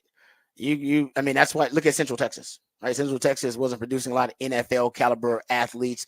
Big population boom in Central Texas, more NFL caliber athletes being produced. It also helps to have West Lakes and Lake Travises of the world in your backyard, but that's the case. And you look at DFW, fastest growing cities in the country. That's another good way to track it. You look at a region or a city that was the fastest growing city in the country, 15 to 20 in 5 to 7 straight years. It's a pretty good chance that population boom happening is going to lead to some good football. And the culture matters too, right? It can't just be anywhere. You're going to be doing that in, Idaho or Montana and looking at it there. Maybe not the case. But if you're looking at the football cultures around the country, and then you're looking at migration patterns and population booms, there's a really good chance you can start to predict where there's going to be a fertile recruiting ground for college football. And it's not, like I said, it's not an exact science, but I do think it's a good way to do it. So I've been tracking that using some of those factors, but I've been tracking where NFL players played their high school football, and then how many of them are from these metro areas over the last 5 years.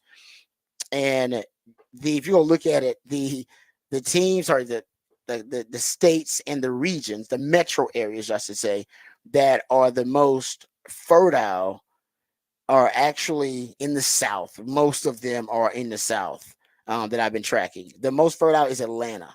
There is nothing close to Atlanta right now. Nothing even close. Atlanta's at the point now. Atlanta's producing close to 15 NFL prospects per year in the last 5 years. Nobody's close to Atlanta. That's why, and it makes sense, right? Look at Georgia. Also, go track population booms and migration patterns. Georgia has been blowing up. The last been one, a lot of pockets of Georgia have been growing up, and Atlanta area, that Atlanta metro area, the greater Atlanta metro area, which I know you talk about greater Houston, greater Austin, these pockets are huge. DFW is huge. All right. So you say you cheat a little bit, but now every metro area around the country is like that. They just start slowly taking up different suburban pockets and saying, oh, greater whatever, greater Houston, greater Atlanta. So you're looking at greater Atlanta metro area. Nobody's even close to them. They're producing the most NFL players right now. So that's why Sark wants some of that Atlanta juice. That's why he brought in Kenny Baker from Atlanta. Like, nah, man, I need some of that Atlanta. It's a short choice with his ties in Atlanta. Like, nah, man, I need to get there. They got some players there in Atlanta, and that'll pay off pretty soon. If you go look at the second team, and like I said, the second metro area that is producing the most NFL talent, it's DFW, and it has been for the last 5 years. DFW producing, a little under 12 players per year in the last 5 years. And that just shows you why. And we see it on the Texas roster. How many of those guys are from the DFW area? Tons of them from the DFW area. I'm a Houston guy, and I used to always say Houston, back in my day, had more talent than the DFW area. That is not the case anymore. They play better football in terms of their team football, and they have better overall talent in the DFW area. Second most fertile metro area in the country, the Metroplex. If you go look at, there's a tie for third. Essentially, Greater Los Angeles metro area, and Greater Miami are pretty much tied in the last 5 years producing NFL talent. They're close to 11 NFL players drafted per year in the last 5 years. So LA and Miami. So you got it just, and it's so let's just get to the top 5 here. And if you go to the fourth because that's a tie for third. The fourth would be Houston. Houston is really close to producing double-digit players per year in the last 5 years. So Houston is fourth. So Texas has got two metro areas, greater metro areas, that are in the top four most fertile recruiting grounds for, or at least the most fertile cities and metro areas for producing NFL talent, which should be a fertile recruiting ground for you as a college coach. So that's why if you're Sark, you ain't gotta build a wall around the state. Just have dominant market share of Houston and DFW. And you can do everything you want around the country, because those are the two pockets, huge pockets of talent, of college football talent, and I was even high school football talent in the state of Texas. There's talent everywhere now, but if you're talking about per capita and you're talking about the most concentrated areas of talent, it's Houston DFW. You're talking about Houston DFW basically are producing basically more NFL talent than most states are. I'll go back and look at here. Let me pull up the states. An amount of NFL talent produced by the states. That's how fertile DFW is. So DFW, if you go look at it, DFW in this last draft in 2024, DFW's at 9 players DFW had drafted, that metro area. That's more than Arizona, the state of Arizona, state of Illinois, Michigan, Indiana, Pennsylvania, Mississippi, Nevada, New York, Missouri. I mean, that's more than the whole state, just the DFW area. Houston is the same thing. Houston's right. And Houston had this year 5 guys.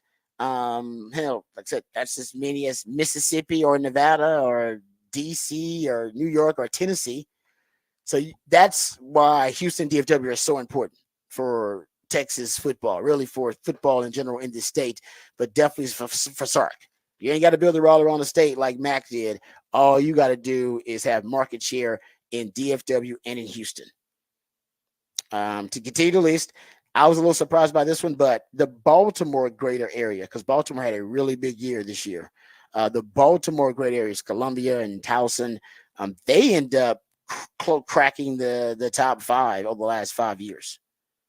They are close to 7 prospects per season at Baltimore metro area. So, there's not a lot of East Coast pockets of football, like really rich areas of football talent, fertile areas. Baltimore is one of them. But it makes sense, right? Football in Maryland. That's what that's football in Maryland kind of goes. They got a football culture up there. I believe they do. And I don't know a ton about it, but I know it's a football culture in high school too. So maybe that's part of it. And Baltimore, the greater Baltimore area is huge too. I mean, it's huge. So that's the top 5. You go into the 6th, Detroit. The Detroit area, Michigan has a great football culture, just a state. And of course, Detroit area, the greater Detroit area, has a lot of talent. So yeah, the greater Detroit area is in that conversation. If you go look at it, and 7th, the New York greater area, like New York tri-state areas, they call it, also produces a lot of NFL talent too. So they're also in the top 10. Tampa, St. Petersburg, Tampa. They make it into the top 10 too over the last 5 years. Greater metro areas producing the most NFL talent. There's also Charlotte, what they call Metrolina, because you got some of North Carolina in there, and I believe there's some South Carolina in the greater Charlotte area. They're in the top 10, as well as Baton Rouge. So Louisiana, which is always one of the most fertile states for producing NFL talent per capita, they both make it, and they got two metro areas in the top 10 if you look at it. Baton Rouge is in there, and I believe New Orleans is close, but they didn't make the top 10 this year. But in some of my previous rankings, New Orleans was in there too. And New Orleans is a really, really fertile recruiting ground too. But Baton Rouge made a leap this year into the top 10, at least tied for that 9th spot. And then Phoenix, the greater Phoenix metro area, makes the top 10 too this season. Because they've been, for the last 4 or 5 years, they've been producing a lot of NFL talent, but they also have had a lot of growth, right? Big population booms out there in Phoenix and out there in Arizona, period. I think that's a big part. Bijan Robinson is from Arizona. Brock Purdy is from Phoenix in that area too. So they're starting to produce a lot more NFL draftable talent. So that is your top 10. So it's spread around in different areas. But the state of Texas, it's clear. Houston and DFW, there's no state that has 2 metro areas ranked that high.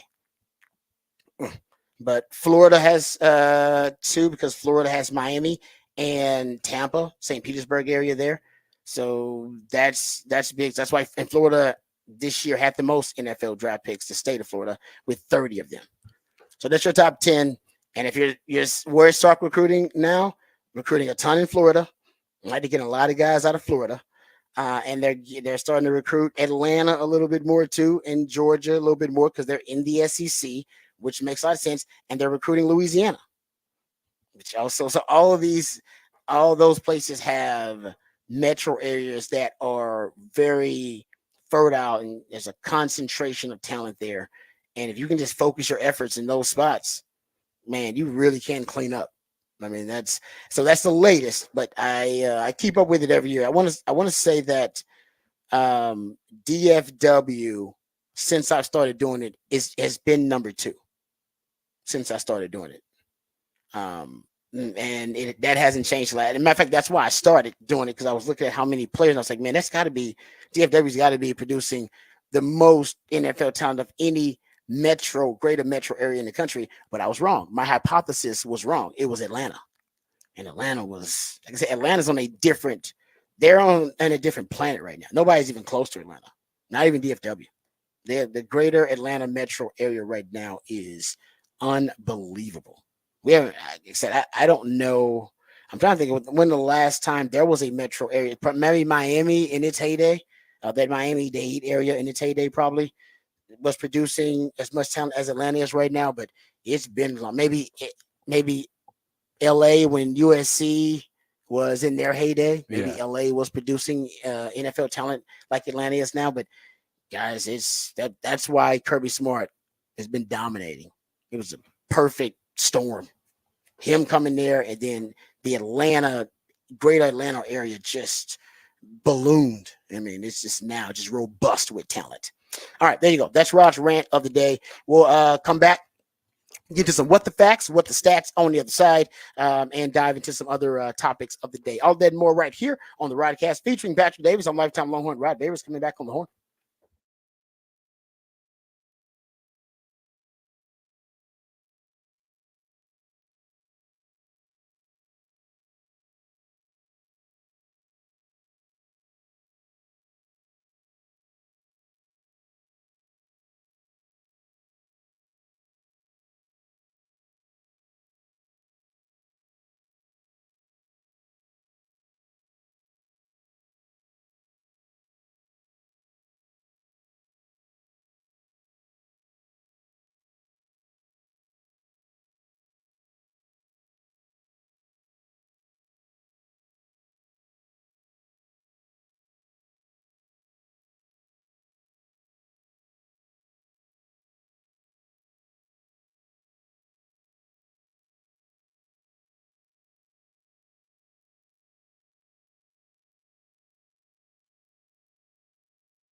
All right, welcome back. Welcome back to the Rodcast. Time to get into what the facts, what the stats here on the show. Got a couple of random factoids to share with you. How about this one? This is a stat that sounds fake, but it ain't. Bijan Robinson received only 27% of team rush attempts in the red zone in 2023. If you take backfield attempts only, it goes up to just 33%, which is still insane. Yeah, it's insane. Not surprising. It's surprising that happened, but if you watched them at all last season, it's not that surprising because they just did not use him properly at all. I mean, dude, what are you doing? 27% of rush attempts in the red zone. Who's getting the rush attempts in the red zone? Algier? Like, what are you doing? Algier, Cordell Patterson. Talk about overthinking it. Yeah, seriously, man. You really goes back to that trend that you brought up, Patrick. Not playing Bijan enough. Guys get fired usually. Yeah, you don't play your starting picks. If you're saying we're not going to go to Drake London, Kyle Pitts, and Bijan Robinson, and 3 first-round picks are just basically not being used. What are you doing? Come on, man. That's crazy. All right. What the facts, what the stats to continue this here. How about this random factoid here? Got this actually from I got it from, make sure I put it up here. Oh yeah, I got it from from the Orlando Magic website. So I trust it. Paolo Banchero had the most points, 24, ever in the first half of Game 7 by a player 21 years age or younger. There you go. He's going to be good. He's going to be very good. Yeah. Young Bucks stepping up in these playoffs. So nice factoid about him. How about another factoid? This one is about the Cowboys. Cowboys factoid. Over the past 5 years, here are the rankings for the Cowboys offense. We're talking about points per game here. In 2019, they were number 6. Remember in 2020, if you go pre-Dak injury, they were number 2. In 2021, they were number 1. 2022, if you go post-Dak injury, they were number 1. And in 2023, they were number 1. That's a lot of elite offense for the Cowboys. I know the Cowboys fans talk a lot of trash about Dak and talk a lot of trash about Kellen Moore, talk a lot of trash about Mike McCarthy. And offense is scoring points. I just think about a lot of Cowboys fans are upset about when those points are scored and who they're scored against. Yes. Because they like to see those points scored in the playoffs, in the divisional round to lead you to, the next round. So I get that. Yeah. And then it was thrown off that Kellen Moore leaves and the offense arguably did better. It did. And so if you say that, and then Yeah. Kellen Moore goes to the Chargers and that doesn't work out. And they don't necessarily look like they have an electric offense there. So there's some people that you're hearing that are quite okay with him being at the Eagles now. Yeah, no. And you're right. He did not do well when he went to the Chargers. I thought he would do better than that. I'm not gonna lie. I thought he'd be better than that. He was not. So that was very telling. And maybe his time with the Cowboys hurt him too. Remember, him and Dak were the most intimately close quarterback, offensive coordinator, play caller in the league. Only because they had competed with one another, right? Been teammates. And then after being teammates, Kellen Moore was the quarterback coach. And then after becoming the quarterback, I remember he was the quarterback coach, and he would actually be the mediator between like Scott Linehan and Dak. Yeah. Remember, he wouldn't talk directly to Dak. He would tell Kellen Moore his instructions, and then Kellen Moore would communicate that to Dak. It was weird, but that's how the Cowboys did it back then. And then he became the coordinator and the play caller. And so him and Dak had a very strange, and I wonder now if it hurt Kellen Moore's development as a coach. I don't know.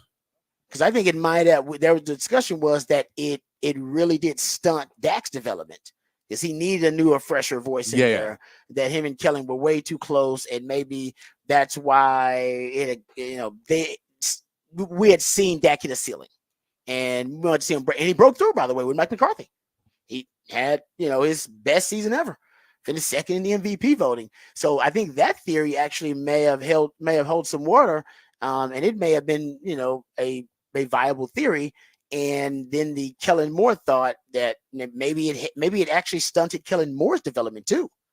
Maybe it actually, now when he had a high level quarterback in Justin Herbert, but that offense did not achieve.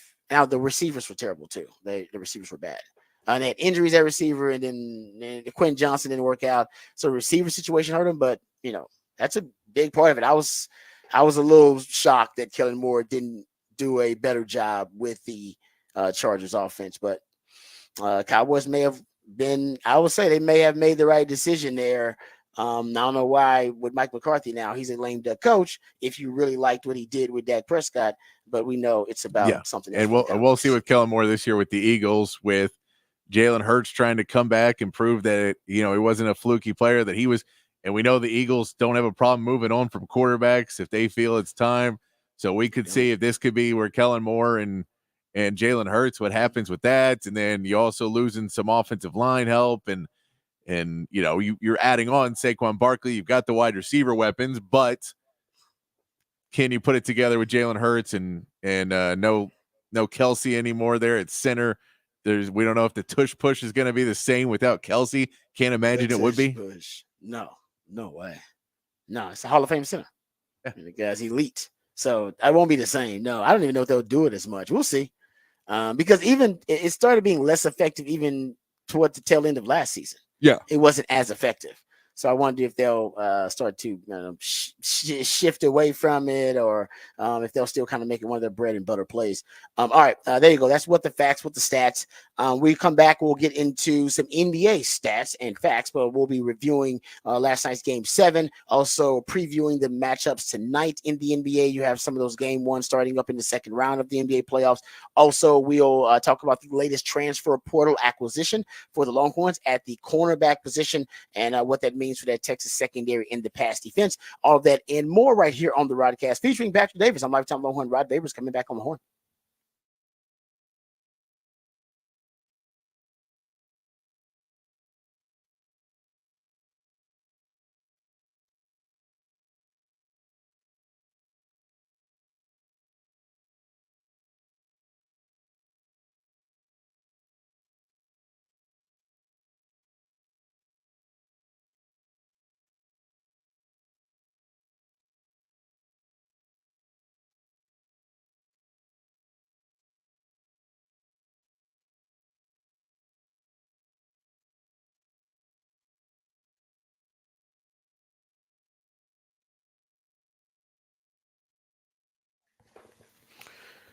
Hey, what's up, folks? Lifetime Longhorn Rod Babers here. Let's talk about our friends over at Ironworkers Local Union 482. Austin is a great city for many reasons. But one of the reasons people love the city is for the iconic landmarks around town that are so cool and unique. And one of the things you may not know is that my friends over at Ironworkers Local 482 actually have created and actually built a lot of those iconic landmarks. And like you may not know, it might be driving by them right now, like the Pennybacker Bridge and DCare Stadium. The folks over at Ironworkers Local 482 don't just go to the office, they build it. So if you're looking for an exciting employment opportunity, or you want a refreshing career change, you can become a member of Ironworkers Local 482. Right now is the perfect time to do it because they're hiring over 3,000 people for a huge project right here in Central Texas. They're offering competitive wages, competitive benefits, even a pension plan. They even offer training for unskilled labor through their apprenticeship program. So if you're thinking about a career change, right now is the best time to do it. And the place for it might be Ironworkers Local 482.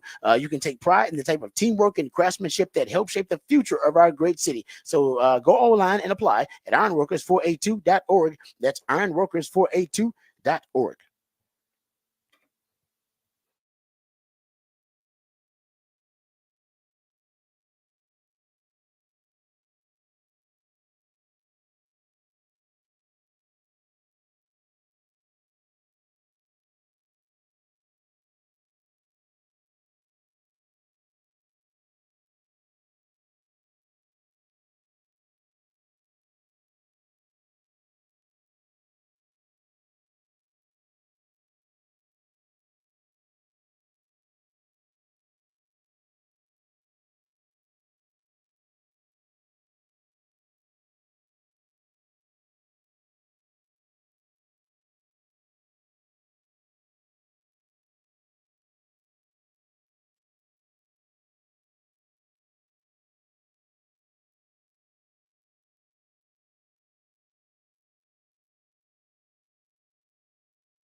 Welcome back to the Rodcast featuring Patrick Davis. I'm lifetime Longhorn Rod Babers. Monday Fun Day. Well, I know it's not a fun day, but my and Patrick's trying to make it a fun day for you. That's why he comes up with the musically themed days of the week. And today is a Smooth Soul Monday.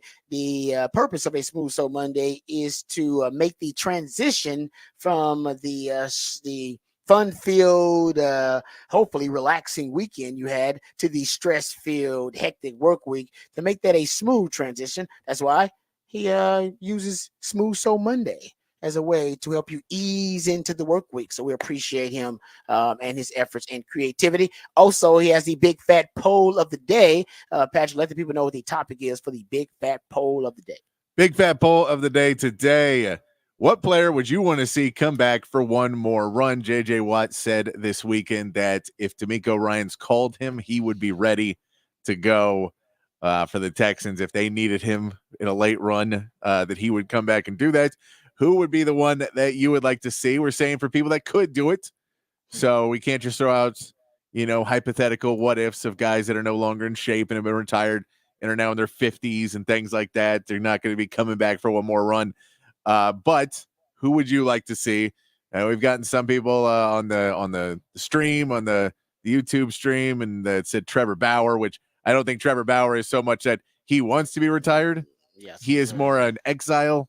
It's one of those life lessons. Don't be a jerk to every single person you ever meet and then expect them to help you out later on. But he was basically disliked by every single clubhouse he's ever been in. Like if you read stories from basically Little League on, he has been disliked in every clubhouse. So as soon as any allegations came out, whether they're true or not, he was basically nobody wanted to give him the benefit of the doubt. Yeah. And they just don't want to do it. I always say it's I always call it's an a-hole tax. Yeah. Lance Armstrong had to deal with it too, that once everything goes downhill for you, nobody will give you the benefit of the doubt in the court of public opinion, because the reputation is that you've been an a-hole. It's a D-bag tax, call it what you want. But people won't give the benefit of the doubt if they don't believe you're a good person, or if they think you're a bad person. Yeah. And I think that's happened to Trevor Bauer. People just think he's a bad guy, so don't give him the benefit of the doubt. He may be telling the truth, who knows? But it's like, they don't trust your character. No. Yeah. Let's see. We also had an Aaron Donald, which he just retired, so I'm sure he could probably still go. That's good. That's a good one. That's the best one so far, honestly. He's the best defensive player potentially of all time. Yeah. Calvin Johnson. I don't know if he could still go. It's been a few years. I don't know if he could still, if he's in shape or not. He could probably give you a couple routes, but I don't know if he's got the Calvin Johnson like freak ability anymore that would make him. That'd be tough. Yeah. Then a couple other sports. Ronda Rousey was one that got thrown in there. Michael Phelps, go back to the Olympics. Yeah. Think about that. How old is Michael Phelps now? I guess it's been a while. The Olympics are every 4 years, so it's just, man. The amount of training you have to do, yeah. Yeah, he's kind of fast. So that's, I mean, I got to see how old he is. 38. That's 30. Oh, damn. That's crazy. That's old in Olympic years, though.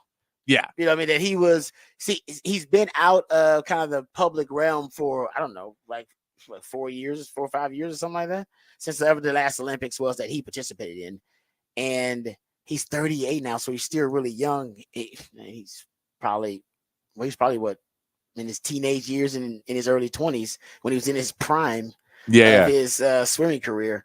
So I don't even know what's old for a swimmer. I don't even know. I don't know what's old for a swimmer. I imagine 38 is really old. That's old. I imagine 38 really is up there. Yeah. Yeah. So I don't know.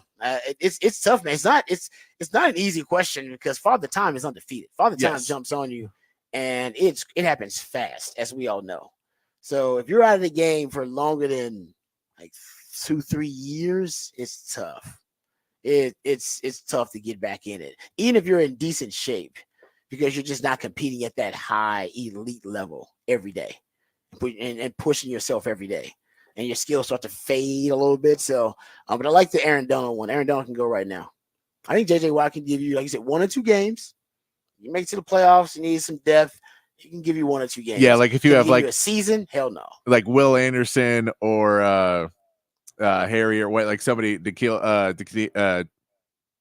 you get one of your guys that on the edges that goes down maybe at the end of the season, and they're like, well, they'll be back, like they'll be back, and Hunter, and it's like if you get a couple guys like that, and like They're going to be out for like 2 weeks, 3 weeks. Just need you to come in. Just come in and just help us fill out this roster. And we're not gonna wear you out. We'll put you on a pitch count. We'll make sure situationally that the situation fits you or put you in a position to be successful. No, that's not crazy at all. Honestly, Aaron Donald with the Rams. If I'm the Rams, I'd be like, hey man, I might call you. Oh, if they were winning, if they're at the end of the season, they're going for a Super Bowl, then I think he would probably pick up the phone too. Yeah, I think he just doesn't want to go through the last 2 seasons where they were supposed to run it back and they've not been in real competition. Yeah, no, and those guys hate going through training. Once you're old, you don't want to go through training camp and preseason. Yeah, you're like, nah, I'd rather miss all that. And if I can just kind of start, if I can play myself into shape during the season, that would probably be best. That's how some of the older guys like to do it. But no, it's a good question there. Good. You know who wants to be in that conversation? Adrian Peterson. He's the one who says he is every year like, no, I can still go. Like, no, man, it's over. It's over, AP. It's Honestly, over. I gotta go look at AP's last year. AP still, even when he was old, man, he was still impressive. He came back. Yeah, he's still good. It's just he's not gonna play him all season. Yeah, I gotta see what age. He's 39 last year. Yeah, he is old though. So he's and he didn't play much toward the end of his career at all, really. He's 10 years past the prime for a running back. Yeah, sorry, AP. And I know he's a freak of nature, but no. That's why I say Father Time is kindest to the quarterbacks. So a quarterback can do it, or you got to be within 2 years of leaving the league. Otherwise, football is definitely one of the sports like, no, I can't see it translating. But baseball is interesting. Though. Baseball, guys can do it. I think baseball, depending on what position you're playing, it's not as taxing on you. And you age better in baseball. So, but that's why guys don't retire early in baseball. They play till they're old. Yeah, it's so much changed too. Because I think if you asked that question 20 years ago, there's a lot more guys that retired early because they weren't making the money. But now, when you're talking about how much money it is, like, do you want to stick around for another $8 million? Like, well, yeah, I'll stick around for $8 million. Or, in the NBA, do you want to stick around for another $30 million? Yeah, okay, go ahead and give me that $30 million. I'll play another year. Yeah, no, you're right about that. Yeah, exactly. It's just easy money. Easy, guaranteed money for those guys too. And if I'm bad, you'll sit me on the bench. I won't even be playing to make it $30 million. Yeah, it's actually some guys like even better. I won't tell anybody, but I'm cool with that. I'm cool with sitting. Shucks. The American dream these days is to make more money but work less for it. Yeah. And everybody's trying to achieve that dream. To me, that's what Live boiled down to at the end. These guys, they wanted to make more and work less. And every American is trying to achieve that. Every American is trying to do it in their own way. All right, make more but work less. How do I solve this impossible equation? Hey, we don't play 72 holes. We only play 54. I'm in. I'm in. I gotta work less. I like that. Yeah, everybody's trying to achieve it, man. It's just, and like I said, I'm in that boat too. We all are. All right, let's get to the horn headlines. Then we'll get to the NBA playoff review. Game 7, nothing better than a Game 7, no matter what sport you're talking about. We're talking about the NBA playoffs now, and then we'll preview the games coming up tonight. You got Game 1 opening up the second round of the NBA playoffs, and we'll also get to the Game 2 of what might be the most anticipated series of the NBA playoffs, the Minnesota Timberwolves versus the Denver Nuggets. Game 1 did not disappoint. Game 2 tonight. But let's get to the horn headlines first. Let's get updated. Let's get educated and informed with my man Patrick Davis with the big headlines of the day. All right, horn headlines brought to you by Top Gun Rentals and Lawn Equipment. Texas baseball won their series against number 14 Oklahoma State 2-1, putting Texas in a 3-way tie for second place in the Big 12. Late inning heroics allowed Texas to get wins on Friday and Saturday, set themselves up for a chance to win the Big 12 with 2 more series left in the regular season. Texas softball swept Texas Tech over the weekend with 5-inning run rule victories in all 3 games. The Longhorns finished their regular season on a 16-game win streak and win the Big 12 regular season title for the first time since 2010. Texas will now play the winner of Wednesday's Texas Tech versus Iowa State game in the second round of the Big 12 tournament. In the NBA, the second round is set with the Mavs and Cavs winning their series and moving on. And the Timberwolves took Game 1 of their second round matchup with the Nuggets behind a great performance from Anthony Edwards, who had 43 points in the game.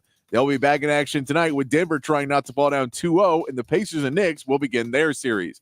In Major League Baseball, the Astros lost their series to the Mariners, starting strong with a win on Friday.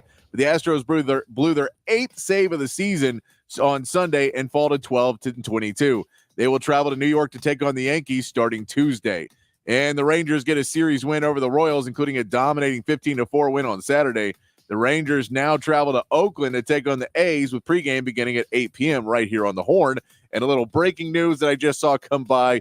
The Mavericks have apparently reached in a multi-year contract extension with Jason Kidd as head coach. There was reports that the Lakers were looking at him to replace Darvin Ham. He will stay in Dallas as the head coach. That report's coming out this morning. More details on that as we get them. And that is your Horn headlines.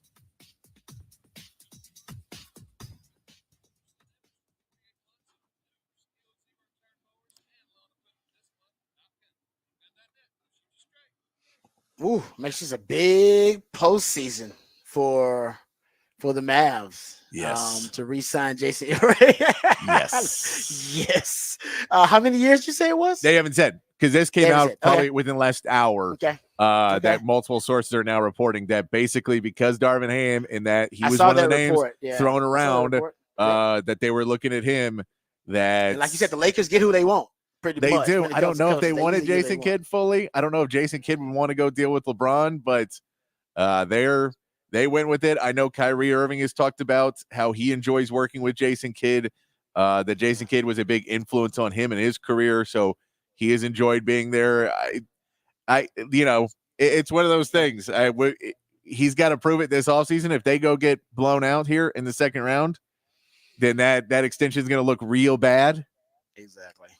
But I think that's, maybe, and in reality, if you go to Kyrie and you go to Luka and you say, is this the coach you want? And they both say yes, then you're probably not getting rid of him right then. That season multi-year extensions with coaches and the NBA, you can sign him to a 4-year extension. And if he coaches one more year, you can still fire him and you'll be, it's not going to kill you. Give him the money. Yeah. Just pay him the money. So no, you're right about that. But it is somewhat surprising that, it's a statement though, that he has been extended. So he is out of the coaching search for the Lakers, who that coaching search is just interesting because of the LeBron factor, that if he's still there, which we don't even know if he's still there.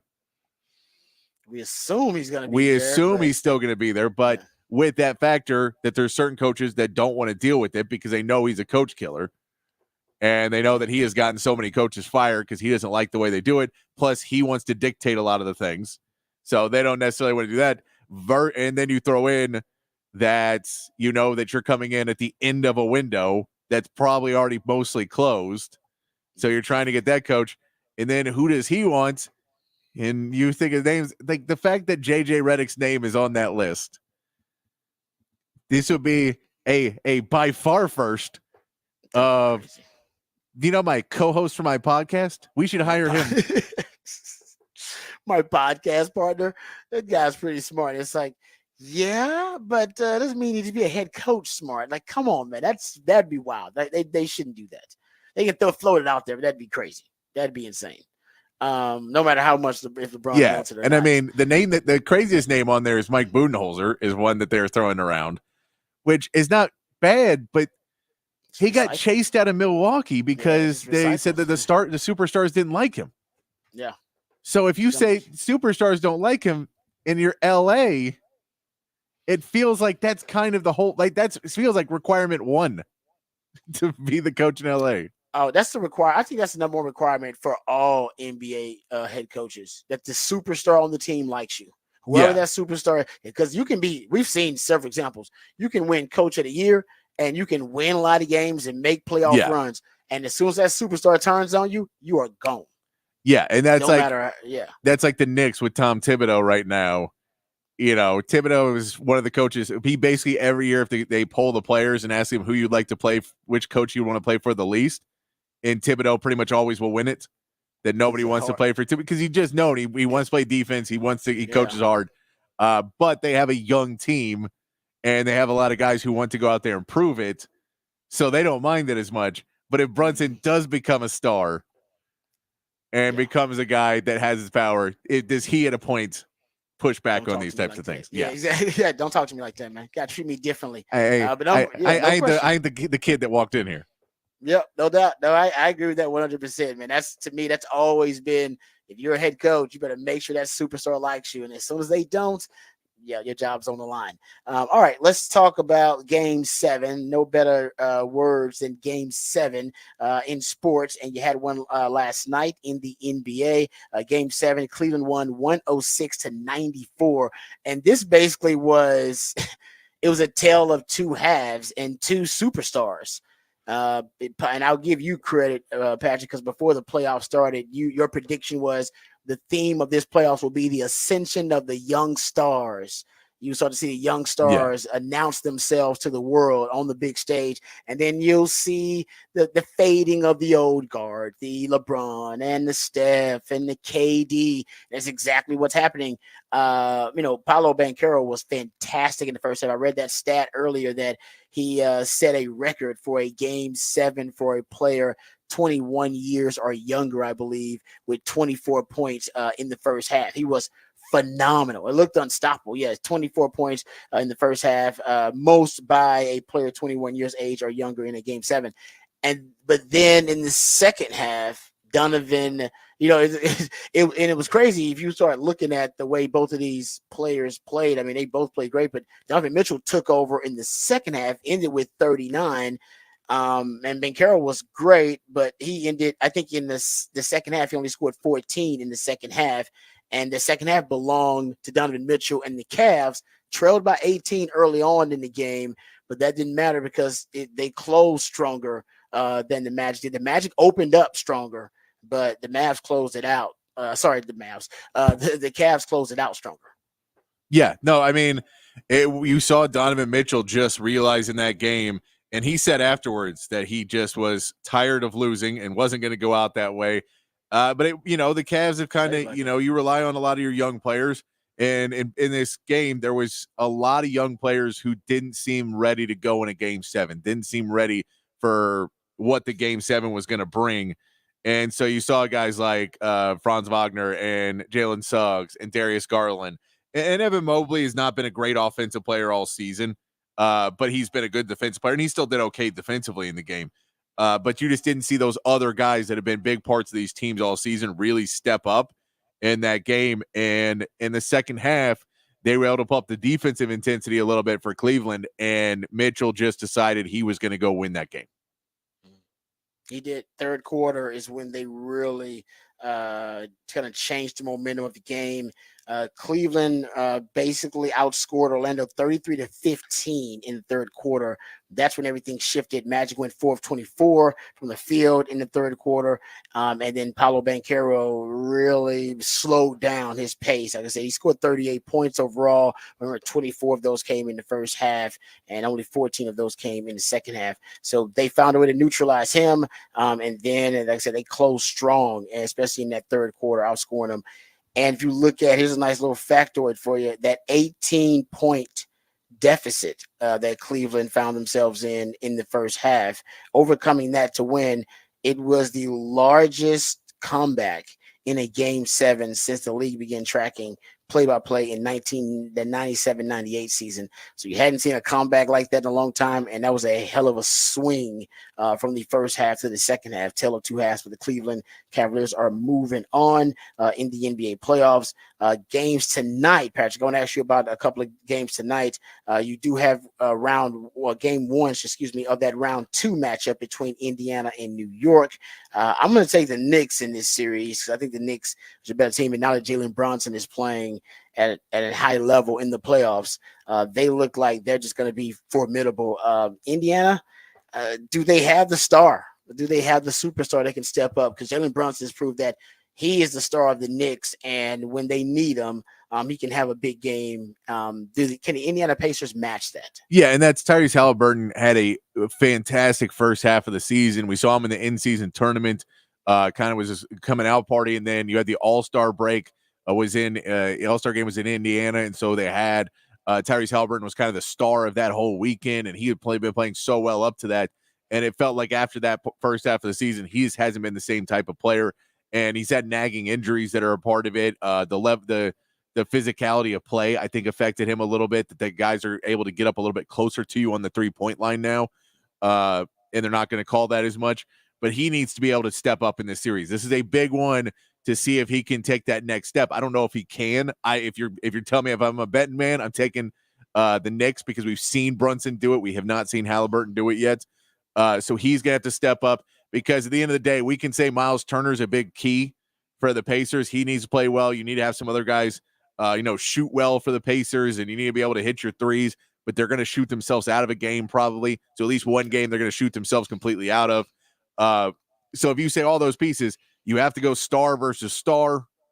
And if you're saying it's Brunson versus Halliburton, those are the two stars of these teams. They're going head to head at point guard. My money's on Brunson at this point because Halliburton just hasn't shown up at that level so far in the playoffs to let me believe that he's going to play the type of defense on Brunson and be able to stop and they'll be able to slow him down to, putting him in the 20s in points as opposed to in the 30s and 40s. And then Halliburton has to go out there himself and put up 30 and 40 a game. I don't see that happening, at least not for 4 games in a series. Maybe there'll be a game where he really comes out and performs. But yeah, I think he just seems, maybe a little beat up and tired by the end of the season. And it's a shame because you'd really like to see him step up, but it feels like he's going to need another year to kind of get to that next step of being one of those stars we talk about. That's the next, merging stars of the NBA. This doesn't feel like it's going to be his coming out party right now, but you never know. This is the series. Reggie Miller is going to be watching, coming up to Halliburton and trying to give him any advice. Sure, that's a good point. This is Pacers Knicks. Those series were awesome back in the day. When you had the Reggie Miller talking to Spike Lee in every game and those guys talking trash. It was great because both of those teams had like enforcers too. Like the Pacers had their own guy. Was it Davis? You had Dale Davis and Antonio Davis. Yeah, Davis down there when they played with the Flying Dutchman, Rick Smits. Yeah, exactly. Oh yeah, Rick Smits in the lane, and of course you got Oakley and Mason for the Knicks. And Patrick Ewing versus Rick Smits in those series, and those are good, man. Yeah, those were fun back in the day, and and Reggie Miller doing what he did. So he's going to come back, and I'm sure they'll have some feature during this. Between Reggie Miller and Spike Lee talking about this series because that's fair. The Knicks are good again. And what's funny is because it was Patrick Ewing's team for most of that until the very end of it, and then because Reggie kept playing, and then it was like Allen Houston and Latrell Sprewell and that team at the end of Patrick Ewing that went to the finals and played against the Spurs in '99. That was that team, and then they had Starberry at the very end of it. But I remember that. That's crazy. Yeah, you're right about that. They definitely will do there will be some type of tribute. To that rivalry. Yeah. And so I'm all for it. I'm here for it. And I'm all for the renewed rivalry. And if you say it's Tyrese Halliburton versus Jalen Brunson, that's awesome. But Tyrese Halliburton has to show up and be part of it. And I said this before, it's one of those weird parts of one of the reasons why coaches really hate weird shots and like funky deliveries of shots is not necessarily because that they're so mad about it if it goes in, but when it starts to go off, you can't fix it. Yeah, how do I fix it? Because it's not it. Yeah, you're right. It's a good point. Because I don't know the mechanics of it. I don't know how to master it. If it was a normal traditional shot, I can tell you what you're doing wrong. It's like if you're batting stand, if you're swinging the bat wrong, if they go, okay, well, you're just getting there a little earlier, your elbows out or in. But if you have a funky thing, they go, I don't know, change that. Stop doing that. And then we go to it. But with a shooter like Halliburton, you can't in the playoffs say, you need to fix your shot completely so that we can get there. So that's one of the issues is it's just really hard to get coached out of that. But, we'll say it again. This is one of those pieces. Tyrese Halliburton, be aggressive, go at the paint. They don't necessarily have great rim protection and great post play for the Knicks. Mitchell Robinson's a good player, but he gets in foul trouble. Go after him. Go at the paint. Drive the ball. Get to the free throw line. And if you hit some free throws, it tends to help you pick up your long-range game as well. Yeah, that's a good point.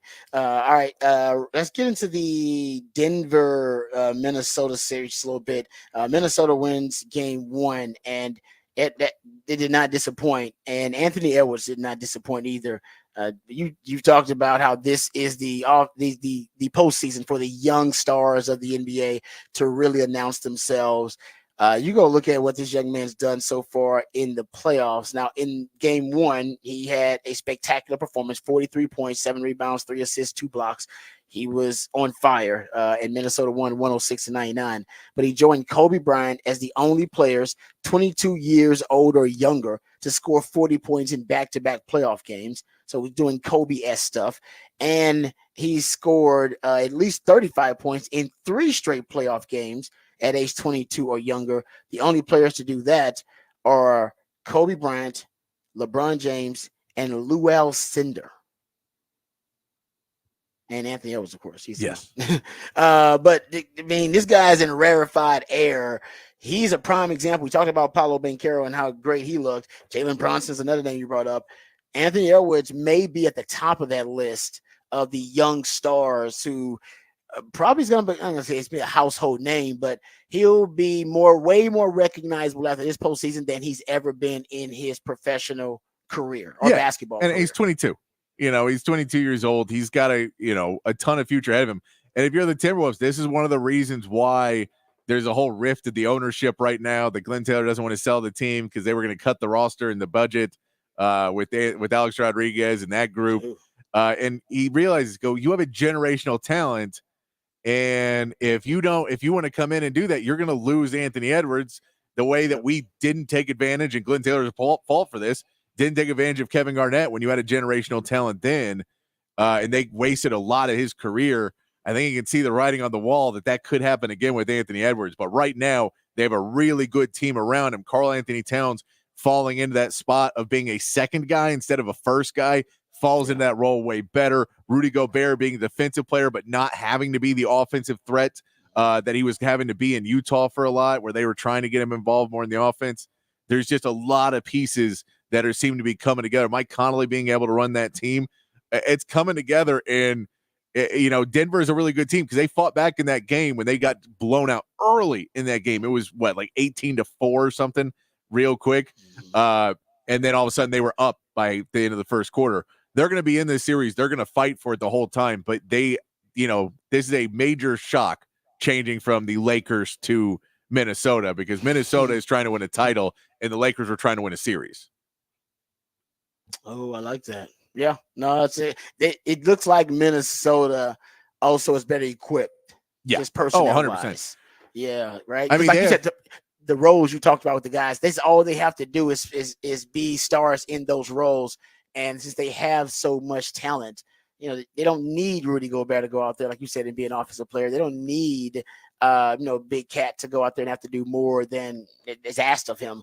I think people are going to learn, man, this team is loaded. This roster is pretty loaded for the Timberwolves. Yeah, no, and I mean, when you throw in the fact they have 6 Man of the Year, Naz Reid, who is, another center who can go in there and bump with Jokic along with Rudy Gobert, that there's never really a point where it lets up and lets him go. You can play a little bit more aggressively because if you do get in foul trouble, you do have Naz Reid behind you as Rudy Gobert, so you can play a little bit more aggressively and hope that the refs don't call the game where you're going to get both in foul trouble. But there's just so many pieces you can throw at it that it is a matchup that Denver doesn't love. But, I think they're going to rebound in this series, in this game, and come back out with a little bit more fire in their gut than they look like in game one. No, game two, man, sense of urgency. Because I mean, they're gonna treat this like an elimination game, essentially, because you don't want to go down 2-0 in the series.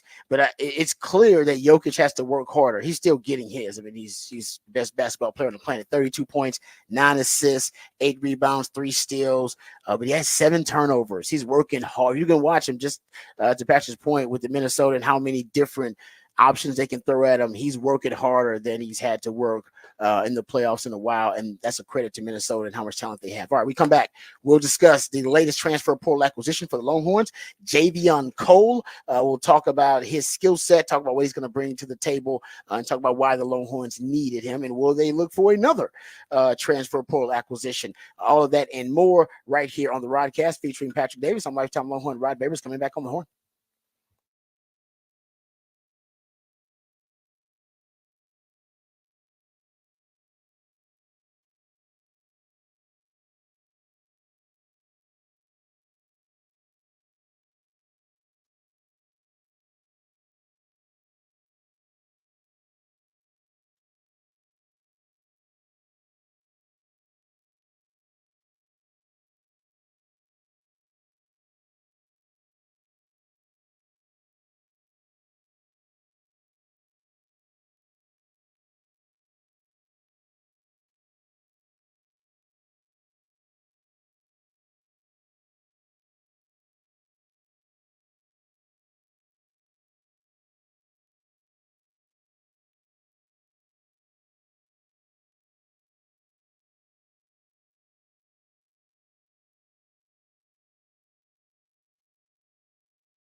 Hello, Juan Rod Babers here. Let me tell you about Dr. Greg Eckert and his wonderful team. I can personally attest to how great they are because I've visited them several times, and probably one of the most memorable times, and maybe not for a good reason. I went there just for a routine cleaning and a checkup, and everything was going great. But when they were doing the checkup, they did some x-rays and realized that my wisdom teeth were growing in sideways.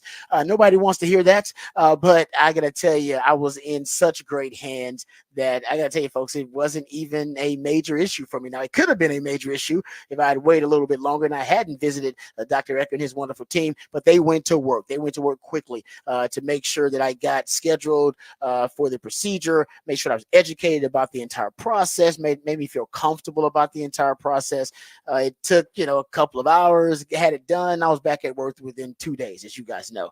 And my dental health and hygiene have never been better, thanks to Dr. Greg Eckert and his great team. And it doesn't matter. Hopefully, it's not as serious as having all your wisdom teeth removed like I did. But even if it is, you are in good hands with Dr. Greg Eckert. Doesn't matter if it's general dentistry, teeth whitening, dentures, porcelain crowns, veneers, dental implants, full mouth reconstruction, even root canal therapy, whatever it takes to ensure you're getting the best quality dental care and experience possible. That's what Dr. Greg Eckert and his team are all about. And he's always on the cutting edge of the technological advances in general dentistry. And right now, because of that intellectual curiosity, he can give you a brand new smile in just one day. No time spent without teeth. You'll get temporary fixtures so they can complete your permanent smile. And you'll smile again with confidence and eat freely without pain or discomfort. So we're talking about a lifelike permanent solution. So if you've been told your teeth need to be replaced, just call Dr. Greg Eckert today to learn about this revolutionary alternative to dentures. Even if you have dentures right now, you can still hit up Dr. Greg Eckert to learn about this revolutionary alternative to dentures. Now, it's a complimentary consultation, so you got nothing to lose, but you have so much to gain because Dr. Eckert understands that a confident smile can truly change your life, and he wants to change your life for the better. So what are you waiting for?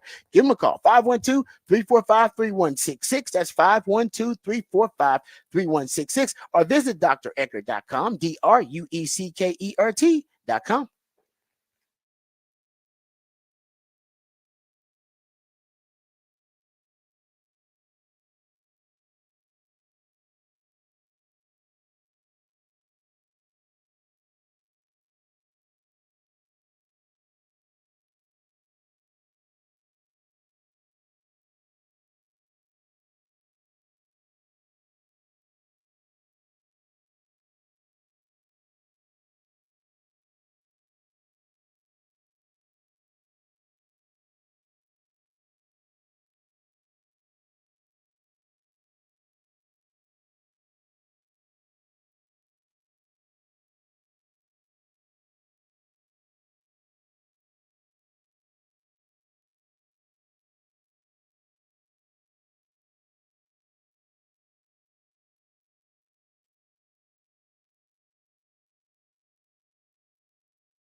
All right, welcome back to the Rodcast. Time to get to some Texas football conversation. Go behind the burnt orange curtain. Let's talk about the latest transfer portal acquisition for the Longhorns, Javion Cole.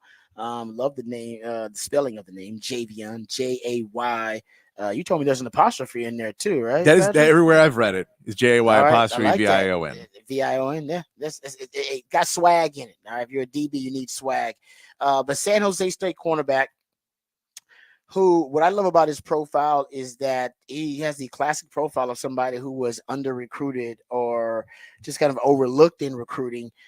From the Oakland area, Bobby Burton, my man over at On Texas Football, gave me these stats as a high school senior. How about this? 20 receptions, 11 touchdowns. He had 5 kick returns for touchdowns, punt and kickoff returns combined. 5 of those are touchdowns, 6 interceptions. So you see why he was one of the best players in Oakland, I believe, for his specific region. He actually won Player of the Year for that group. When he went to Cal Poly at the FCS level, had 4 interceptions at Cal Poly, then transferred to San Jose State at the FBS level and had 3 interceptions. So this guy's got 7 interceptions in the last 2 years. He's got 14 PBUs over the last 2 years. He's got a fumble recovery. His last year there at San Jose State, he was first team All Mountain West Conference Pro Football Focus team. He was honorable mention All Mountain West Conference, voted on by the coaches, but he's first team All Mountain West Conference. Look at Pro Football Focus. They actually had him as the 9th highest graded G5 cornerback, highest graded Mountain West Conference cornerback overall and in coverage grade. And what I like about his game, first of all, he's got 2 years of eligibility left. So it's someone that you can now develop, right? You can put him in the system and develop him. You don't just have him as a 1-year rental. But what I love about his game, he has patience in his game, a lot of patience. Patience in his back pedal, in his retreat. May sound like something simple, but it's not. You're already, when you're playing off coverage, so I think he's great at. He's great at playing off coverage, great at zone. Texas is going to play pattern match cover 4. They're going to play some match 3. Match just means it turns into man at one point. Once the route declares itself, you go from a zone coverage to a man coverage once the route declaration defines itself. And he's really great playing off coverage and playing zone coverage. So I think that'll naturally translate for Texas. What I love about his game and the patience, I think this all ties in together. His eyes are very disciplined and he's very patient in his technique. And the reason that's important in off coverage is you already have a cushion. A lot of guys, even though they have a 7-yard cushion, they're playing off coverage, they still retreat really quickly, whether it be a back pedal or whether they're shuffling out. And it's like you're defeating the purpose of the cushion. Don't get out so quickly. That's the purpose of having the cushion. The cushion is so you can now be relaxed in getting out. Read the 3-step drop. Have time to read your keys and still have time to react to the wide receiver and his release. And some guys, they just jet out. And Texas does it a lot. I don't like Texas. Actually, the guys retreat a little too quickly. So in his game, he's very patient, retreating out of his stance. That allows him to read the 3-step drop. And you can tell these reading the 3. This is why I think he's always in the right place. Not always, but most of the time in the right place in order to make a play on the football. Reading the 3-step. And when you're in zone, you got certain keys that you're reading. In man coverage, I was reading the man. But even in man, he's still reading the 3-step. It makes him a ball hawk. He's trying to figure out, he's trying to get a jump on the football. So most of the passing game now is a 3-step. You got your slant routes, your glance routes, your hitch routes, your out routes, your smoke routes, your screen, your wide receiver screen game. That's all 3-step. The RPO game essentially is it's an amalgamation of the quick game and the run game. That's all RPOs are. It's a mashup of a quick game and a run game. It's a quick game, passing game, throw, and it's always the running game.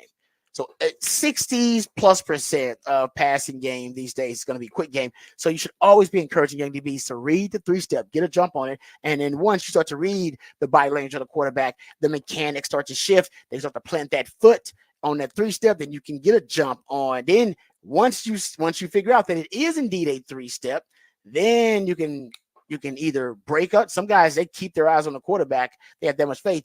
I encourage DB, snap your eyes back to the wide receiver, find the wide receiver after you recognize the 3-step. That'll take you out of your retreat, out of your back pedal, out of your shuffle. Then you're coming downhill. You're playing downhill. And then you're basically sitting on that 3-step route, whatever it may be, that quick game route. So come back, find the wide receiver after 3-step. He does that. And you can see him in zone coverage a little bit differently. He goes through his keys. He's very disciplined. I mean, quarterbacks go through a progression read. A lot of players in positions go through progression reads. Quarterback is just the most talked about. The cornerback's got a progression read too, especially in zone coverage. My progression read is going to go from the quarterback. I read the 3-step, and I go immediately from quarterback to either number 1 or number 2, depending on what the coach says your keys are. Most zone coverage, you're actually reading number 2. Because number 2 will push you upfield. If number 2 is vertical, you're probably going to stay vertical as you're in zone because you're covering that deep zone.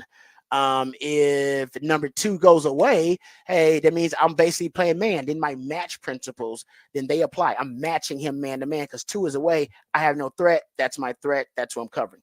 And he does that. You can tell he's very disciplined in his progression read as a defender.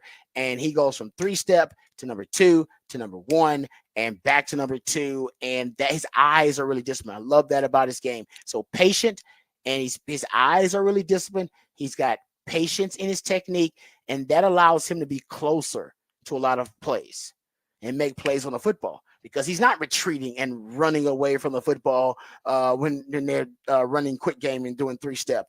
And as he's eliminating routes and just going way too deep into the weeds here, as you eliminate the 3-step, well, then you have the intermediate routes to worry about, right? You got your curl route, you got your 6 routes, you got your deep out cuts, you got your comeback routes, then you get into your skinny posts, then you get your intermediate routes. And you can tell as he's eliminating the 3-step and snapping his eyes back to number 1 that he's also patient in tracking the wide receiver and trying to stay on the upfield shoulder. And he's not, like I said, he's not trying to turn his hips too quickly, because if you do that, then it opens up the intermediate routes, right? It can hit you on an inside cut or an outside cut because your hips are already turned, which is what every receiver is trying to do. So he's still patient, defending the intermediate, and then you can tell on the deep cuts, he understands, all right, we're getting through the 3-step, through the 5-step, we're into the 7-step, let's go. These are my deep cuts, my post routes, my post corners, my 9 routes. So that's what I love about this game. It's patient, and he's disciplined. But that's off coverage, and that's using zone coverage. I want to see what he can do in press man because Texas wants to play more press man coverage. He is 5'10", 5'10 and a half, 185, 190. He ran a 10.6 100 meters in high school, so he's got some straightaway speed. That'll be my question. Can he play bump and run coverage? If he can, that means, honestly, he may end up being a better option for you than Gavin Holmes. Remember, I told you guys in the spring game, Texas played less of boundary and field and played more just left and right cornerbacks. So he's going to be competing on that field side with Gavin Holmes. Malik Muhammad is your boundary corner, and he's the guy. They want more depth. They want to be too deep. He can be too deep on that field side. I think that's where his game will translate best. But I do want to know if he can play bump and run coverage. So I'm going to go look up some. He played against Silas Bowden. He had a couple of games against some NFL caliber receivers. I'm going to try to go check that film out today and give you guys a better synopsis. But I like the move. I like the acquisition. And I'll say this about his game too. He is a ball hawk. So my favorite things about his game, he's a ball hawk. He's patient, and he's got really disciplined eyes. Sounds simple, but honestly, Texas DBs lack a lot of those traits, and he's got them. So it's a good move. It's a good pickup for Texas. Yeah. Ultimately. Yeah. And other schools wanted him too. He wasn't just some scrub from San Jose State. Yeah, no, that's sort of the reports too. Is you saw a lot of other teams were looking at him and wanted to bring in. I am surprised you did not make any J. Cole references for this whole thing. Just I don't. Wow, I did. You're right. I did not make a J. Cole reference. I just figured that was right there in my face. It was staring me in the face. Yeah, it's away from. We're trying to throw out little Easter eggs for you guys about the Drake and Kendrick Lamar beef. Which, by the way, J. Cole's one of the starting points for that. It was I know. That's why I say I'm trying to help you out here. I'm just no, you are. You're right. I'm trying. Later on in the week we will address it, guys. I'll give you the breakdown of it. Right now on a Monday, you don't want to hear about all that. Trust me, it is a lot to deal with.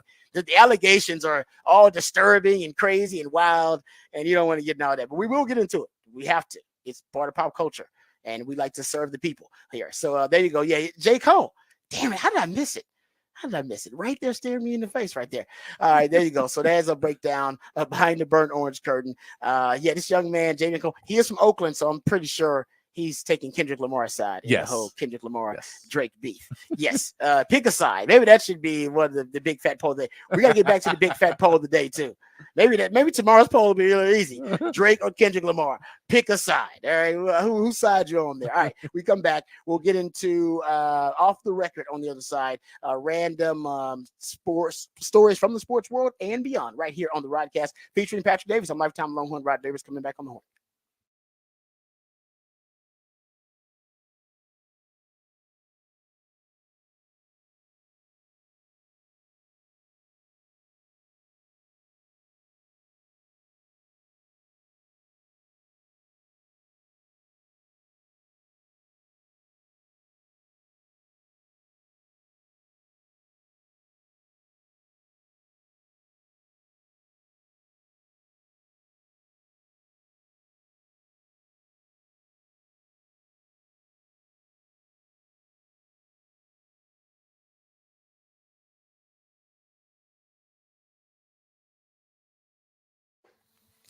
Hey, what's up, folks? Lifetime Longhorn, Rod Babers here.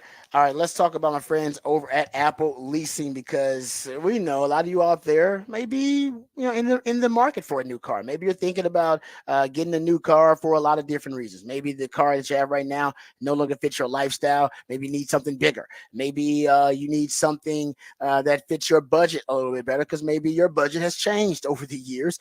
Maybe your car is run down, giving you a lot of problems. You need something new, something more reliable. Whatever the reason you need a new car, you need to reach out to my friends over at Apple Leasing. Apple Leasing has the ability to put you in any make or model vehicle that you want. The pros at Apple Leasing can help you get the price you want, the payment you want on the car that you want. And all it takes is one phone call or one click on Apple Leasing's website, and you'll get a quote on any make or model vehicle that you want. They'll even give you an estimate on the value of your trade-in right over the phone. Now, Apple Leasing, they understand that navigating the car market can be stressful, can be time consuming. It can just be downright difficult.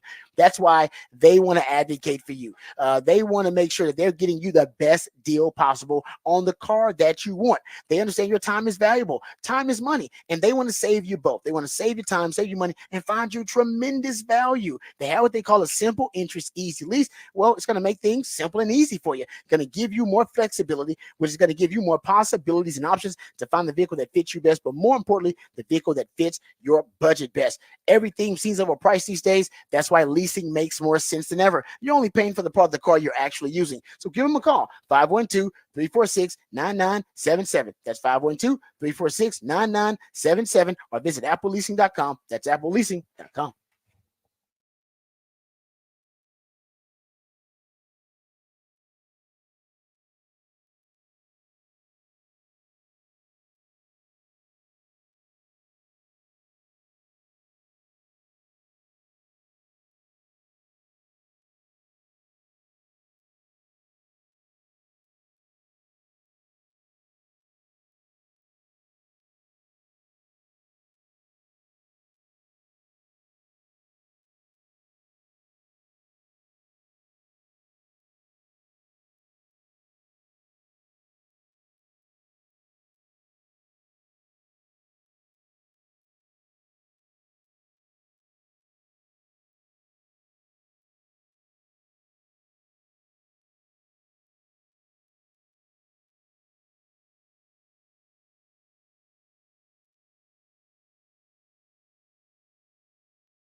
All right, welcome back to the Rodcast. Time to get into a little off the record here.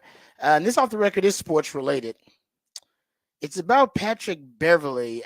The NBA, you follow the NBA closer than me, Patrick, but I haven't seen it. Have they announced any suspension or punishment for Patrick Beverley for his antics last week when he threw I have not a seen basketball? Okay. I'm sure that there will be, but I don't know if there's there doesn't be a quick timeline because his season's over.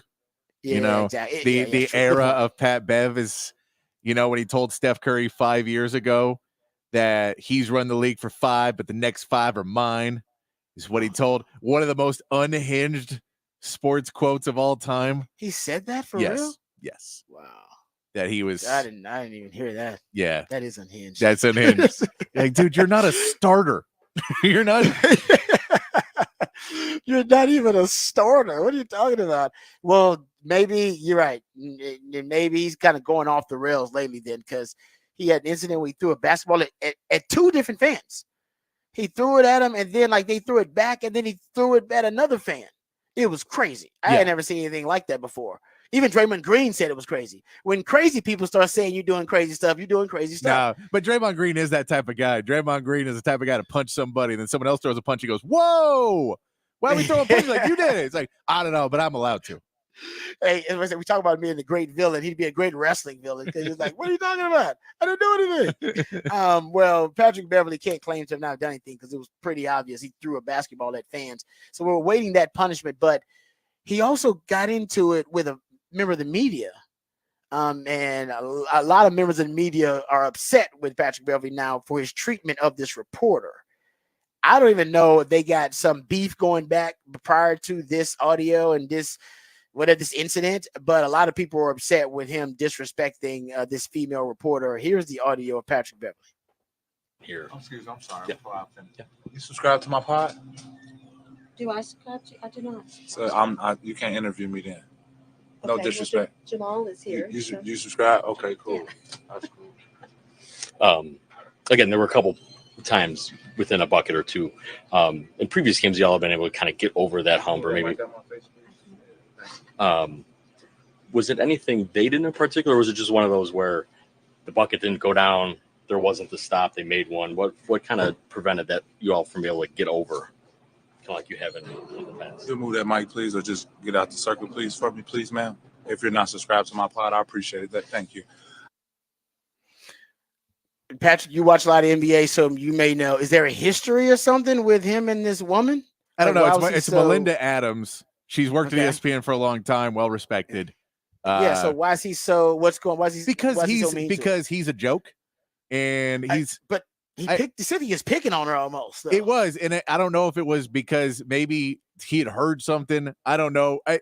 It's one of those things. If it's perfectly up Pat Bev's alley to pick somebody that is not like a huge name. So he's not really trying to punch up and go after Stephen A. Smith or somebody like that who knows who will eviscerate him and be like, well, no, you're just done now because they're just going to make you a laughing stock. So he just goes after someone that he's like, I can go after them, and that'll get me clicks, and people will tune in my podcast. And it's like, no, because no one likes you.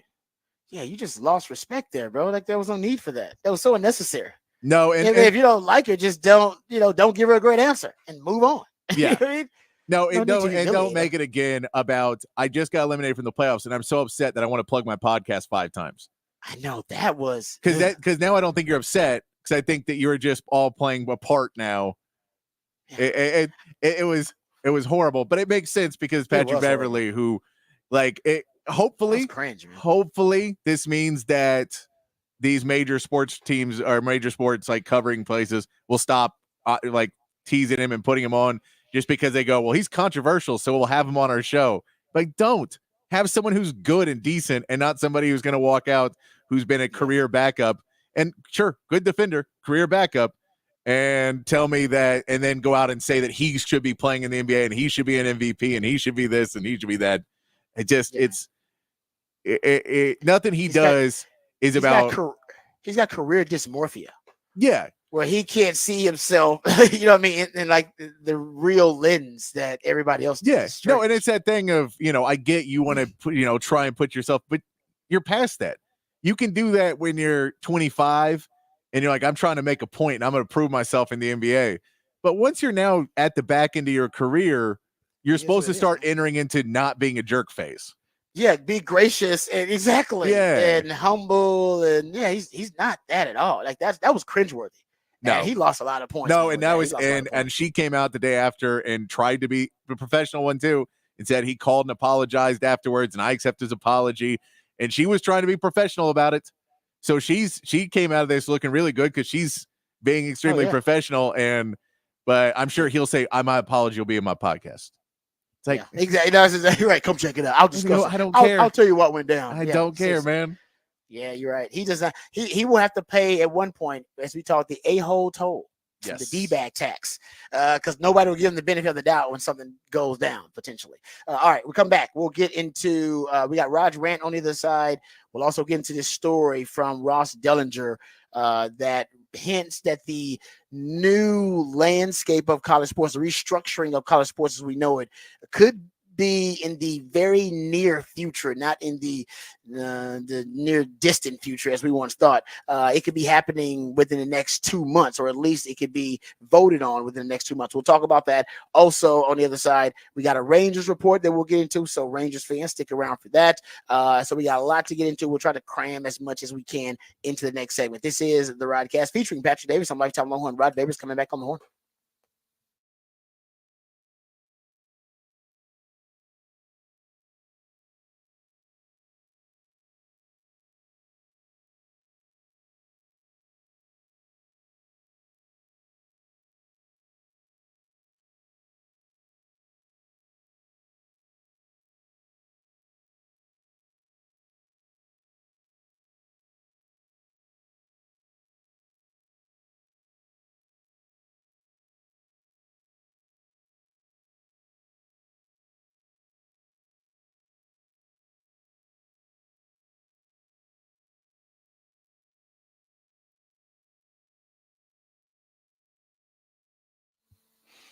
Hey, what's up, folks? Lifetime Longhorn Rod Babers here. Let me tell you about my friends over at Ownwell. Now, we all know living in the city of Austin, it's great. And if you're a homeowner in the city of Austin, well, you actually own some of the most valuable real estate in America. The only downside is the property taxes are also some of the highest in the state. And many of my fellow Austinites, like you, are overpaying on your property taxes. And don't worry, I was overpaying on my property taxes too until I found Ownwell. Ownwell believes that when it comes to paying property tax, you should only pay what's fair.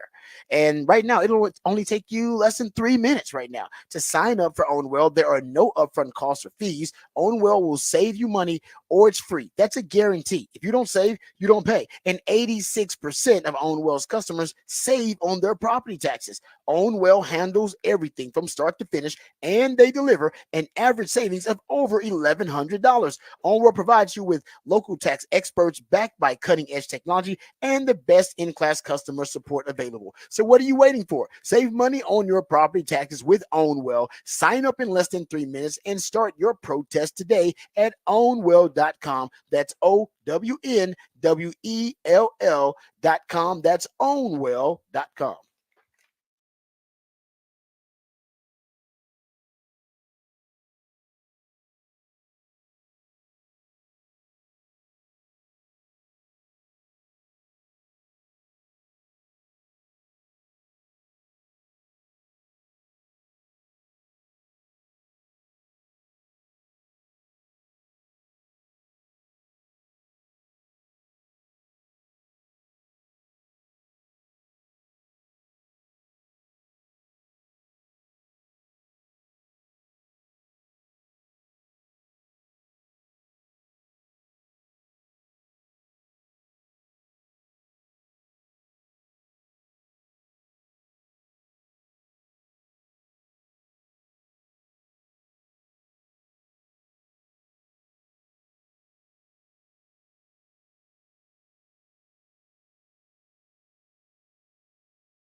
Welcome back to the Rodcast featuring Patrick Davis. I'm lifetime Longhorn Rod Babers. My co-host, Patrick Davis.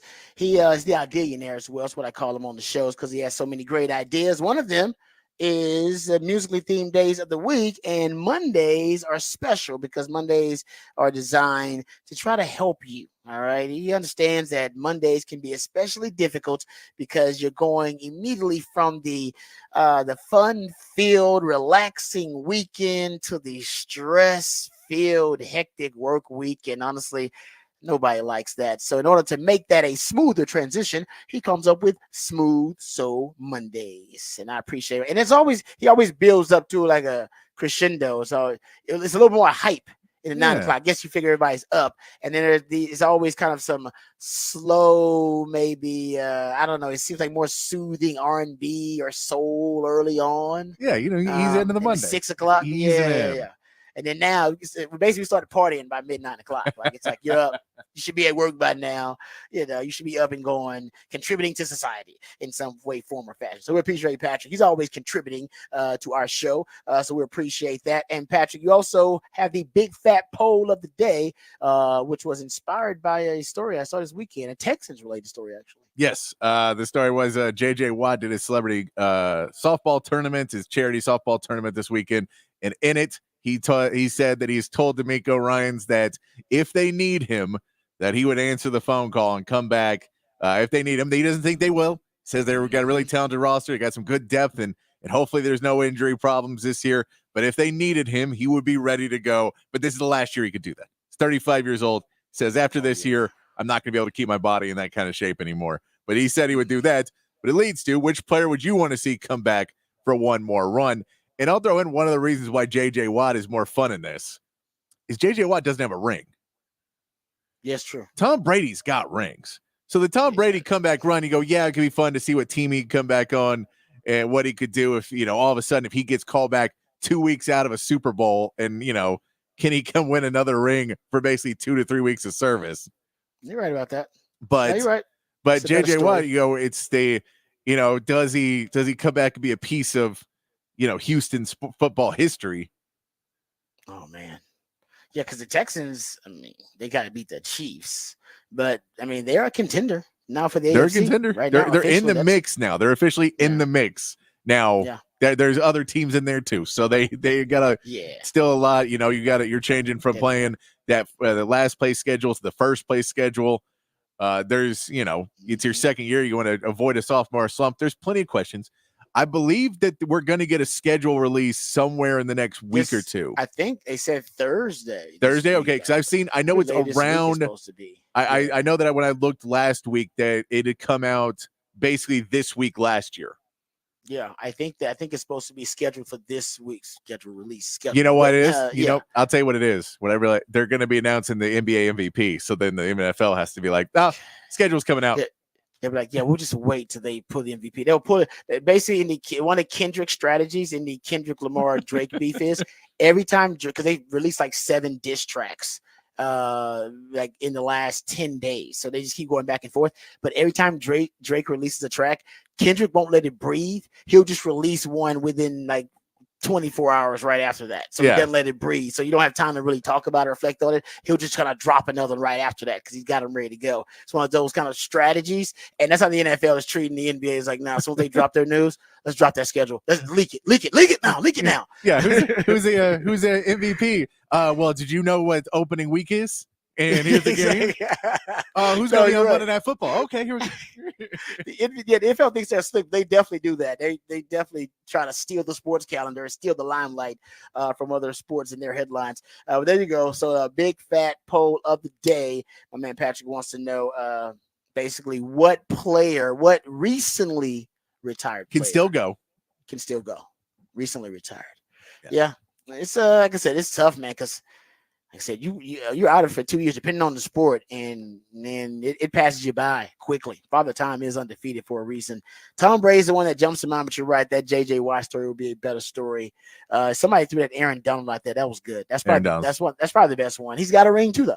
He's got a ring too. But if the Rams were competing, he'd jump right back in there. I'm curious because I think basketball, it's too hard to play Like, and guys Yeah. stick around long enough they can still play.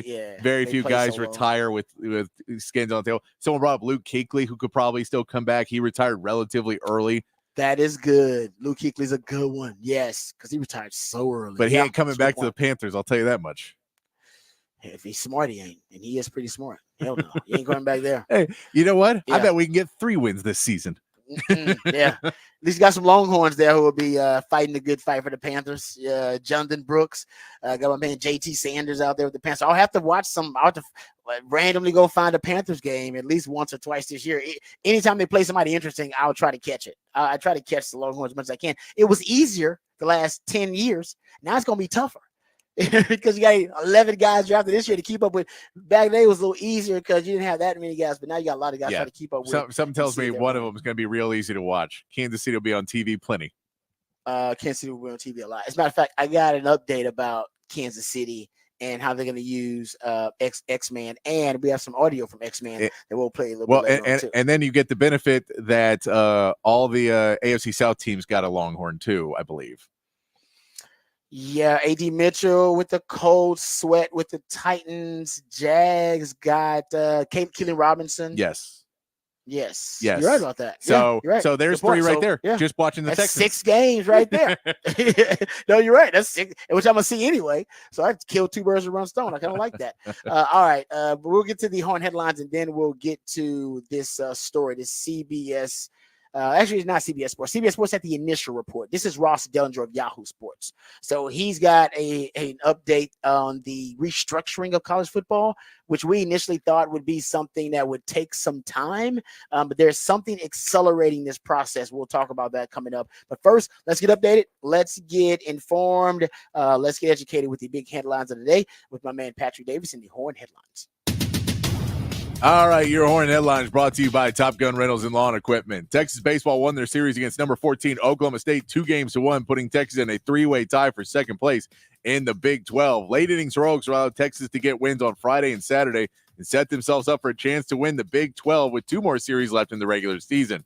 Texas softball swept Texas Tech over the weekend with 5-inning run rule victories in all 3 games. The Longhorns finish a regular season on a 16-game win streak and win the Big 12 regular season title for the first time since 2010. Texas will now play the winner of Wednesday's Texas Tech versus Iowa State game in the second round of the Big 12 tournament. In the NBA, the second round is set with the Mavs and Cavs winning their series and moving on. And the Timberwolves took game 1 of their series, second round matchup with the Nuggets behind a great performance from Anthony Edwards, who had 43 points in the game. They will be back in action tonight with Denver trying not to fall down 2-0, and the Pacers and Knicks will begin their series. And as mentioned earlier, breaking earlier today, Jason Kidd has allegedly or reportedly signed a contract extension with the Mavericks to stay their head coach for the future. In Major League Baseball, the Astros lost their series to the Mariners, starting strong with the win on Friday, but the Astros blew their 8th save of the season on Sunday and fall to 12-22. They will be traveling to New York to take on the Yankees starting Tuesday, and the Rangers get a series win over the Royals, including a dominating 15-4 win on Saturday. The Rangers now travel to Oakland to take on the A's with pregame beginning at 8 p.m. right here on the Horn, and that is your Horn headlines. All right, thank you, Patrick, for the Horn headlines. All right, last week we discussed a story from CBS Sports that the Big Ten and the SEC were indeed discussing revenue-sharing models with the players. They were calling it the modern model. Say that 5 times fast. And they had involved now the other 2 power conferences. So the the Big 12, and the ACC were also involved in the later part of these discussions. And we assumed, okay, at least they're progressing toward modernizing college football. And in a few years, they'll probably be ready to take this from discussion phase, all right, concept phase, to actually putting it into practice. I was shocked at the Ross Dellinger story that claims that the timeline that we all thought, which still we thought was a quick timeline in terms of them restructuring college football, that they actually may be close to a detailed format for the restructuring of college football already. Now, he claims that they have been negotiating some of these details as as long as 8 months. He said he got these from anonymous sources. And for those who don't understand what's happening here, the NCAA is dealing with a ton of antitrust lawsuits against them. The most notable being House versus the NCAA, which will go to court January of 2025. Now, based on recent history with the NCAA and the courts, they're going to lose most of these cases, if not all of these cases, because the courts have basically declared the NCAA as a borderline criminal syndicate that's been violating antitrust laws in this country for decades. And the anticipation is that they're going to lose these cases. And if they lose these cases, they're going to owe even more money in damages, potentially, from losing these cases. Now, right now, they already owe, the NCAA is responsible for about $2.9 billion in back damages over a 10-year period. This is from other antitrust lawsuits they've already lost. This is not including the House versus the NCAA, which is coming up, guys. Yeah.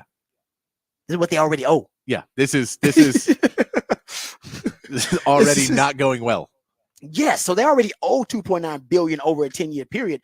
Now you're going to add to that potentially another loss of an antitrust lawsuit, which could end up being upwards of $2, $3, $4 billion is what they said. They said, I believe I saw a number in the CBS Sports article that said they are estimating if they lose that House versus NCAA lawsuit, it could be $4.2 billion in terms of paying back damages and for former players and current players, or current student athletes and former student athletes and current student athletes. So basically, there's no way they could pay this money. The NCAA would capsize. Yeah. And by the way, they're facing another antitrust lawsuit, Fontenot.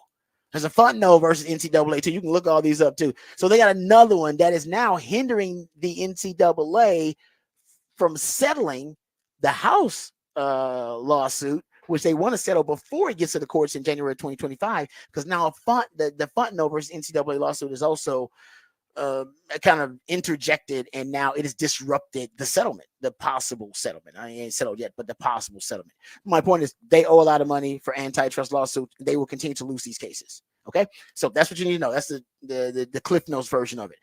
So they're trying their best to settle these lawsuits quickly, because settling them is better than having to pay the max amount in billions of dollars of damages.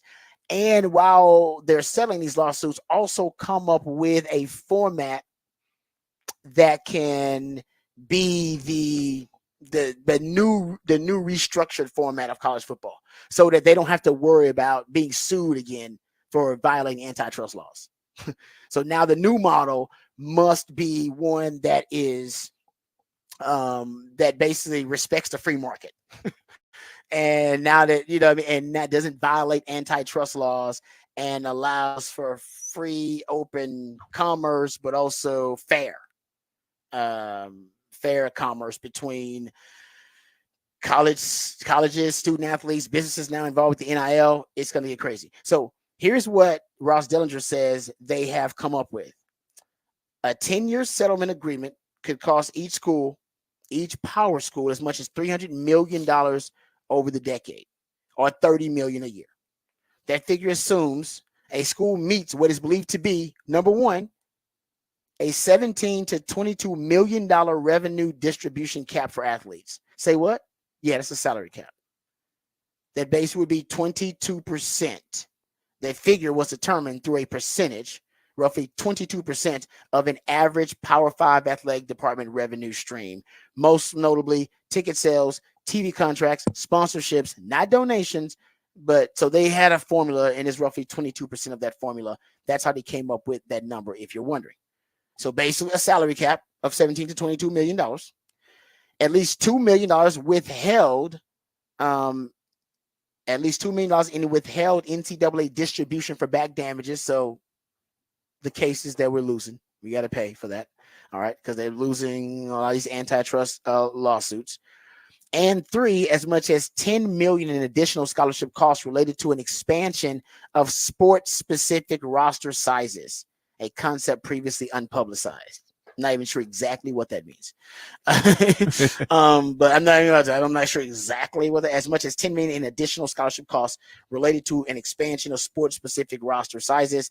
Meaning, I don't know, are they going to expand the rosters here? Like I said, I'm not sure exactly what that I wonder if stipulation is. I wonder if that falls into stuff where they're trying to basically not understand how Title IX will affect what this is. So put some money aside for the smaller sports too, because we understand that that's going to be an issue. So save money for that, because we can't fight that right now, but we know it's going to be something. So have money ready for it. I don't know. I could believe that, or they could just say, people are going to not want to go to smaller schools anymore because there's no money in it. And we're going to let you go. If you can go sign more players, go sign more players. Yeah, no, you're right about that. The Title IX stuff is interesting to bring up because we're still not sure. Are they talking about this distribution for all sports? How many sports? Revenue generating sports? Just football? And if that is indeed the case, you're right. Title IX will be something that a hurdle they have to overcome. So there it is. Basically, what they're saying is, no, they're not saying it, but I'm saying it. Most teams won't be able to afford this. Most of these mid-major institutions and most of the schools that are going to be, I say, on the lower end of the power conferences, they can't afford this either. So this is truly another separator, the separation of the have and the have-nots. This will truly end up separating the schools even more. The power conferences and the rest of college football. They've already done that with the college football playoff revenue sharing model. If they indeed vote on something like this, it would, I think, further exacerbate that divide between the have and have-nots. And by the way, the Fontenot case, the Fontenot lawsuit, antitrust lawsuit against the NCAA, it is apparently their lawyers are the ones who are putting a deadline on this negotiation or on this this settlement, because they essentially want a decision on the settlement in the next 40 days is what the article says here, or they're going to push it to go to court. And we all know NCAA is going to lose in court. So that's why they have basically Ross Dellinger is saying they're going to vote on this within the next 40 days. So it's not necessarily instant. Now, it is moving quickly. It's an accelerated timeline, but the reason is because they want to try to settle with this new lawsuit, the Fontenot folks, before they have a chance to go to court. And I don't know if they're going to be able to do that or not, but that is I believe that is the incentive to move things along. So Ross Dellinger says that they're going to, the deadline is 40 days. And implementation, if approved, will be no sooner than fall of 2025. Fall of 2025. Yeah, the no sooner than. You're like, yeah, we wouldn't expect it to be any sooner than that. It's like that's really that's very soon anyway. I'm like, no sooner. I'm like, how can you even implement it any sooner than that? But just let you know how accelerated this thing is, how it's it's on a fast track now. I don't know if it'll get approval. They have to have a simple majority. Approval of any settlement needs a simple majority or supermajority vote from a conference's presidential boards. So, it basically, Big Ten is most aligned in a desire to settle, says Yahoo Sports. One administrator said, if one league settles, we all settle. So, yeah. I mean, if you just talk about the non-revenue generating sports and how it affects, it's going to be a crazy impact on those. I mean, there's already stuff, the ACC and the teams coming from California, and you think about the smaller sports now having to, for ACC teams that really didn't even necessarily want them, that they're telling them, well, once or twice a year now, you got to go to California. Yeah. And so, normally you get a bus. We're not getting a bus to go from the Atlantic coast to the Pacific coast. So you're gonna have to get planes and it's a different world of the expenses of it are going to keep going up as it expands more and more. And they want to have people playing, bigger schools and across country. The expenses keep going up. And then you throw in that it's going to be much more of, it's all about the revenue generating sports, and the non-revenue we don't care about as much. And it's just going to be interesting to see, as so much now is going about the money because the lawsuits, that then we'll start to see on the back end, as people start stripping everything away from these other sports, the impact. But this also feels like somewhat of the schools trying to put out a worst case scenario. Let's shift the public narrative to this is crazy. How can you expect these poor schools to do that? Yeah. And how can you expect? So I think they're trying to shift it a bit to hopefully in these next few days or the next few weeks, maybe get something that's a little bit more reasonable across the board.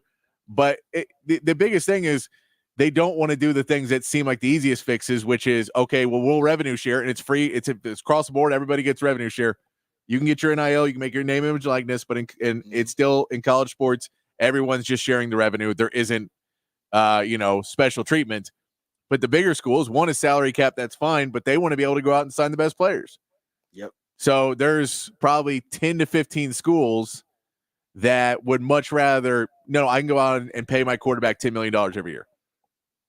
I want that because that will help me because I know I'll have a top 15 quarterback every single year. Yeah. No, you're right. And those are the teams that have the programs with the most money. Yeah. And, it's the golden rule, right? He who has the gold makes the rules. Yep.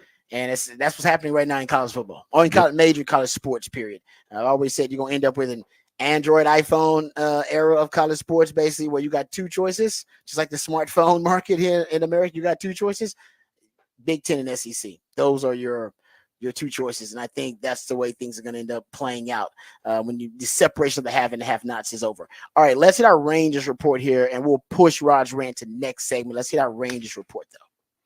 The Rangers Report is brought to you by Texas Truck and Trailer. All right, Rangers with a big win in extra innings this weekend over the Royals. They beat the Royals in 10 innings, 3-2. Comeback win, by the way, too, for the Rangers. And it was strange the way everything went down. It was a comeback win. They were down. The Kansas City pitcher, Daniel Lynch. The reason this is important is because he had a really just unexpectedly great game. The Royals, they got 5 shutout innings from him, who he wasn't pitching well even in AAA. But he was fantastic for Kansas City to start out the game. Tossed 5 innings of shutout ball in his season debut with just 2 hits, 2 walks, and 6 strikeouts. Lynch retired 10 straight after getting out of a bases loaded jam in the first, and the Rangers, I thought they had him, but the Rangers, even though they were down 2-0 going into the 8th, they found a way to mount a comeback and then won this game 3-2 in extra innings. So give the Rangers a lot of credit. The Rangers now with a season high. How about this? If you go look at it, the Rangers, they've won now a season best 3 straight series. So they're starting to find their groove just a little bit. And hopefully, right in the nick of time, too, because they got some unfortunate news out of that last game versus the Royals. Wyatt Langford pulled up a little lame. So he's got a hammy issue right now. Trying to beat out an infield single in the 5th. He's got a hammy issue. So he's going to be out 3 to 4 weeks. They scheduled an MRI on Sunday. The team expects to know more by today, but the things that I've seen, at least the reports, is they're not going to take any chances with this young man. So he'll probably be out 3 weeks or so, 3 to 4 weeks. And you know how hammies are. You got to let a hammy heal up completely. Exactly. Yeah, that's it. Let you sit out for a little bit and then let you come back, do a rehab assignment, and get you back in. Likely for him. I know I saw Eovaldi also got put on that 15-day DL after his MRI after the groin sprain that we talked about last week. So he will be probably next 2 or 3 starts out for him and then coming back. Also, John Gray was great in that game versus the Royals. He just has he's had 2 runs allowed in 7 innings. His ERA now in the season 2.50, which is pretty damn good. So he doesn't get a lot of run support, but John Gray's actually pitching really well now for the Rangers. The Rangers haven't been below 500 or below second place in the American League West. So that's good. And it looks like now the Rangers may be ready to make a move. And when they get completely healthy, because they've had so many injuries early on, I think the Rangers are going to be fine. Because it's not like that division is gangbusters right now, because the Astros ain't making much noise either. No, the Mariners are playing pretty well. They just beat the Astros, which, God, again, 8th blown save in 34 games, 8 Don't get me started. blown saves. Yeah. That is crazy. But the Mariners are still playing good, but can they hold on for the season where this is the Rangers not really playing up to par right now and are still hanging right in there? I think when they get their injuries back, Seager starts hitting the ball a little bit better. Just not, having that little bit of a hangover of winning the championship last year, playing long into the season. I think just that little bit of a hangover to start the season, but they're not doing poorly. Yeah, no, I'm with you on that. And the season's so long. You can actually baseball season is so long. You can have multiple bad stretches. The Rangers did last year and won the World Series. They had multiple bad. I'm a really bad stretch. You're like, man, I might be done with this team, and then they can end up, just resurrecting themselves. Baseball is one of the only sports you really can do that. You just don't have a lot of time in other sports to do it. You just don't have the length of the season. Baseball, you got time. Hopefully, that's what's happening with the Astros. But the Rangers seem to be finding their way. All right, we come back. We got Raj around the day. We'll talk about. Oh, before we do that, let's thank our fabulous sponsor, Texas Truck and Trailer, again. Thank you. The Rangers Report is brought to you by Texas Truck and Trailer, your premier truck accessory dealer. Boom. Thank you, Texas Truck and Trailer. All right, we come back. We'll talk about the most fertile pockets of football talent in the country over the last 5 years. All that and more when we return right here on the Rodcast, featuring Patrick Davis on Lifetime Longhorn. Rod Babers coming back on the horn.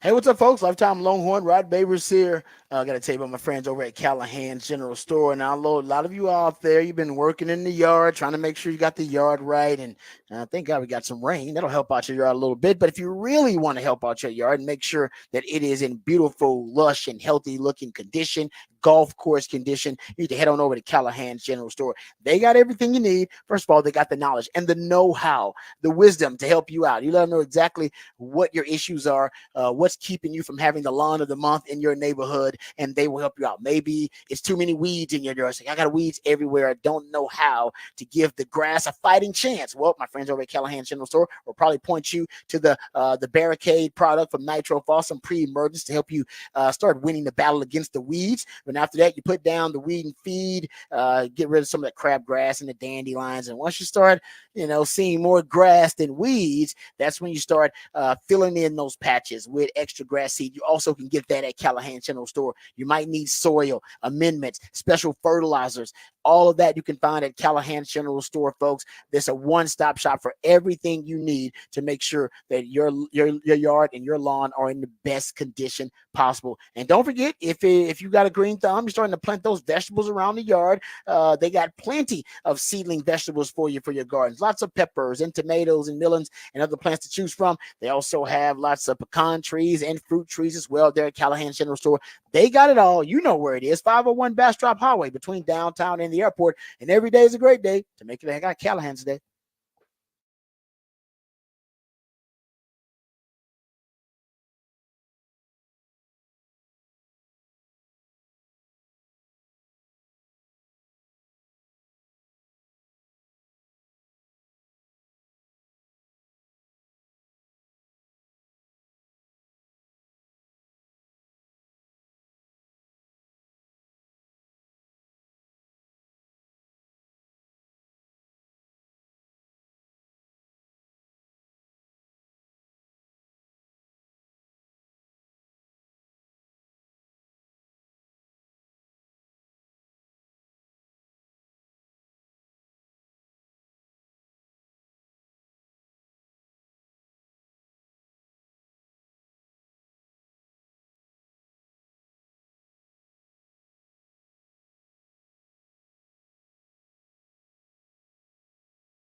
All right, welcome back to the Rodcast. Time for Rod's Rant of the Day. Since 2020, I've been tracking NFL draft picks and where they played their high school ball, specifically not just the states and not just the cities, but I went to like metro areas. I found that might be the most accurate way to find these pockets of concentrated talent all across America. So I've been keeping up with that. The reason I started was because of DFW. I noticed so much talent being drafted from the DFW area. I thought to myself, they got to be the most fertile recruiting ground right now in America for producing football talent. I was wrong. That was my hypothesis. All right. And it turns out, just like a scientific experiment, that was my hypothesis. But I was wrong once I did the research. Turns out it wasn't DFW. DFW was second, but it was actually DFW was second behind Atlanta. ATL, the greater Atlanta metro area right now in the last 5 years is the most fertile region for talent, NFL draftable talent in the country right now. It has been for the last 5 years. You're producing around, close to 15 players, all right, per year, coming out of Atlanta in the last 5 years. 15 draftable prospects. We're not talking about undrafted free agents. We're talking about guys who were just drafted. And then there's a significant drop off to DFW. And DFW is a little under 12 players it's producing per year in the last 5 years. Draftable prospects from the Dallas-Fort Worth Metroplex. Still, you're in really good company. Third, you got the LA area. LA and Miami are tied now in the last 5 years, producing NFL. And so the greater LA metro area, the greater Miami metro area are tied right now for third most draftable prospects produced in the last 5 years. So, and then fourth is Houston, H-Town. So the state of Texas has two metro areas in the top 4 in the country for producing NFL draftable talent. So if you're Sark, to hell with trying to build a wall around the state. That's it takes too much time, effort, and take too many of your resources to try to do that. There's no point, and it's almost impossible to do. You can't do it anymore. Not with the modern age of recruiting and how nationalized recruiting is because of social media and technology. But if you're Sark, at least now, all you need is market share in Houston, market share at DFW, which he knows because go look at that roster right now. Tons of DFW representation, and protect your own backyard, Central Texas, which is starting to come up. Now, if you want a fourth place that I think Sark should try to get market share in the state of Texas, it would probably be Beast, Texas. East Texas heading to Louisiana. Remember, Sark says he views that as one big region. He didn't even divide it up into, where we're in this city, in this state. No. He says basically East Texas on your way to Louisiana. Because my mom and dad are swamp people, so I drive that way all the time. That basically that's one region for them. So if I was Sark, Houston, Dallas, protect your own backyard. Just insulting when somebody comes into Central Texas and takes the best players when you literally have the university right there. That's just insulting. That's just a respect thing, a street cred thing. They're not Beast, Texas, because East Texas produces a lot of NFL talent out of East Texas, but then East Texas, you got to go through that to get to Louisiana anyway, and you're recruiting Louisiana like gangbusters. And why wouldn't you? If you go look at Louisiana, we know New Orleans always produces NFL talent, but Baton Rouge recently has come up. If you look at NFL players produced per capita year to year, Louisiana is always in the top 5. They were in the top 5 in 2020, top 5 in 2021, top 5 in 2023. And I guarantee if you looked up in 2024, they'd be in the top 5 again. Louisiana's always in the top 5 producing NFL players per capita. So on your way to getting to that top 5 state and producing NFL players per capita that only has one major program to recruit the state, that's LSU, and they're unopposed, head to East Texas on your way out there. And Houston is right. Boom. Houston, East Texas, Louisiana. Boom. So if you're Sark, that's why the state of Texas is so unique. Nobody has that. All right, so getting to the 5th most fertile metro area in the country, I got Baltimore. Shocked me. I did not see Baltimore. The greater Baltimore metro area right now, I think, is the 5th most fertile recruiting metro area in the country. The Baltimore, Columbia, Towson, that area, they're producing damn near 7 players, draftable prospects in the NFL draft in the last 5 years, 7 per year. I'm talking about per year here in the NFL draft in the last 5 years. That's big time. So they weren't. I went deeper, and then this analysis, I went down to like a top 10. I was doing the top 5, but Baltimore had never made my top 5 before. 6th, Detroit. But makes sense, right? Michigan, great football culture in Michigan. Yeah. Detroit, big hub, right? Big metro area in Michigan. So Detroit is 6th. 7th, I have New York. I didn't expect New York to be here. The greater New York area, the what do you call it? The tri-state area, the greater New York metro area, producing a ton of NFL talent lately. But they also stretch out to parts of Jersey they call greater New York too. So they're kind of cheating. They take over. They take over Jersey. They call it greater New York, but it's like some of the best pockets of talent in Jersey. New York claims it. So they kind of cheat a little bit there. I mean, the New York NFL teams do play in Jersey, so that is fair too. That's a good point. And some people probably argue they have better football in Jersey than actually in New York City. Yeah, which I think is probably true. My man Chris Sims is from Jersey. But get back to it. So I was New York in there, and it's 7th. If you go look at 8th, Tampa. Tampa's in there. So if you're Florida, Florida's got 2 metro areas in the top 10. They got Miami, and then they got Tampa. Tampa, St. Petersburg, very underrated producing NFL talent, guys. Very underrated area. 9th, I have a tie for 9th between Charlotte and Baton Rouge. So at this point right now, the last 5 years, Baton Rouge has surpassed New Orleans producing NFL talent. Draft potential. So the metro areas producing NFL draftable talent. Baton Rouge has surpassed New Orleans. It's tied with Charlotte. 10th, I have Phoenix.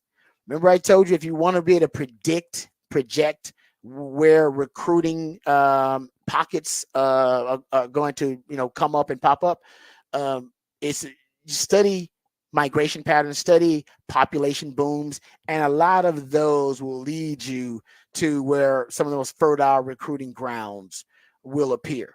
If you just kind of follow migration patterns and population booms, and Phoenix is a primary example of that.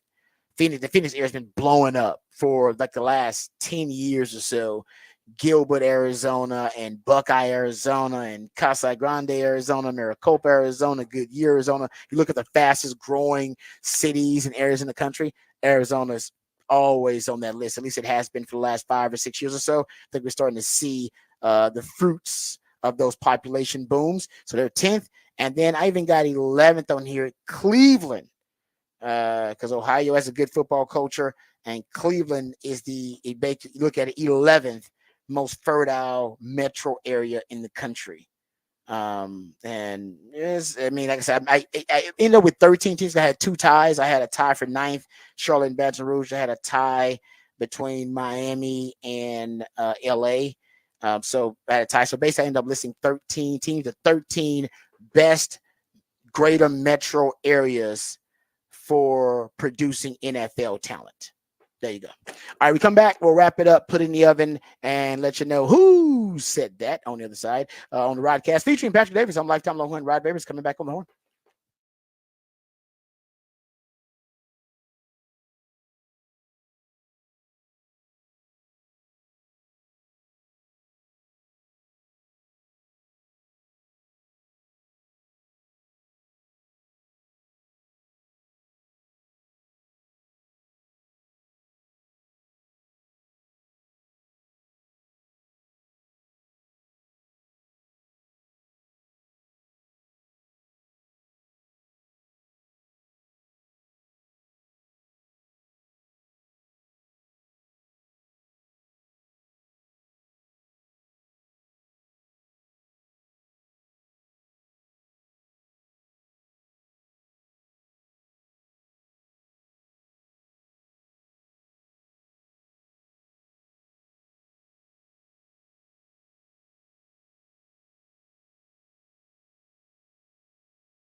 Welcome back to the Rodcast. It is a smooth so Monday. That's when Patrick, my co-host, the Ideallionaire, plays jams intended to make your transition from the weekend to the work week as smooth as possible. That's the purpose of a smooth so Monday. So we appreciate Patrick and all of his thoughts, his effort, energy as well, his creativity. That also leads us to the big fat poll of the day, which Patrick already put out there on social media for you. So go to the Horn ATX in the Twitterverse.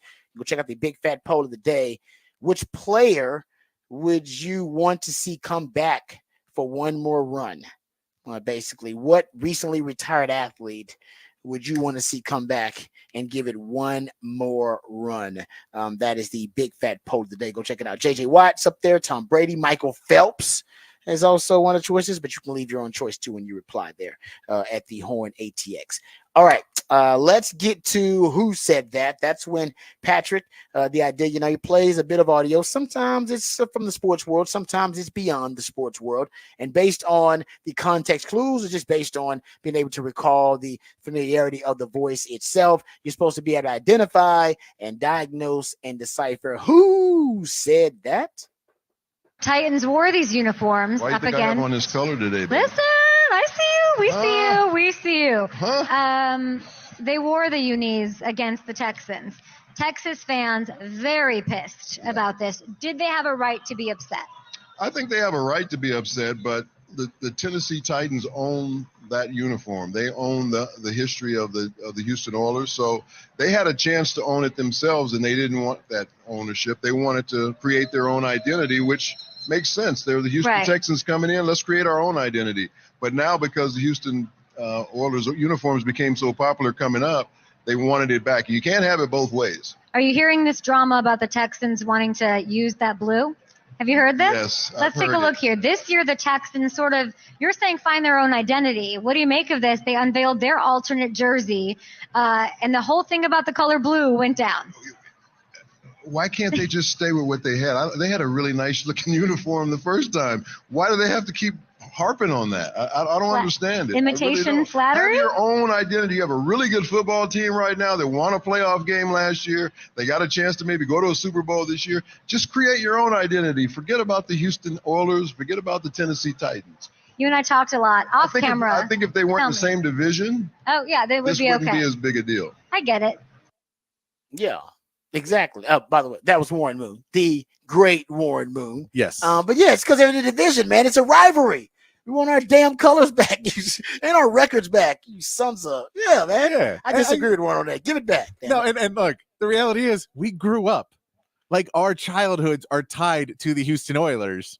Exactly. So there's a Love reason blue, why baby. I get his childhood is not tied to them. So he thinks, well, I don't want my parents fighting. Tennessee pays me. Houston pays me. I don't want my parents fighting. That's a great point, actually. He does have to walk the line between both. I never thought about that, but you're right. Yeah. He does a lot of stuff with Tennessee, and of course, he's an H-Town legend, so you're right. Yeah, so he kind of walking the line, but you're like, no, you don't, because we want our childhood back because we feel like these billionaires stole our childhood because we didn't want to give them millions of dollars for a new stadium. They're like, screw you then. And we're like, Yeah. Man, come on.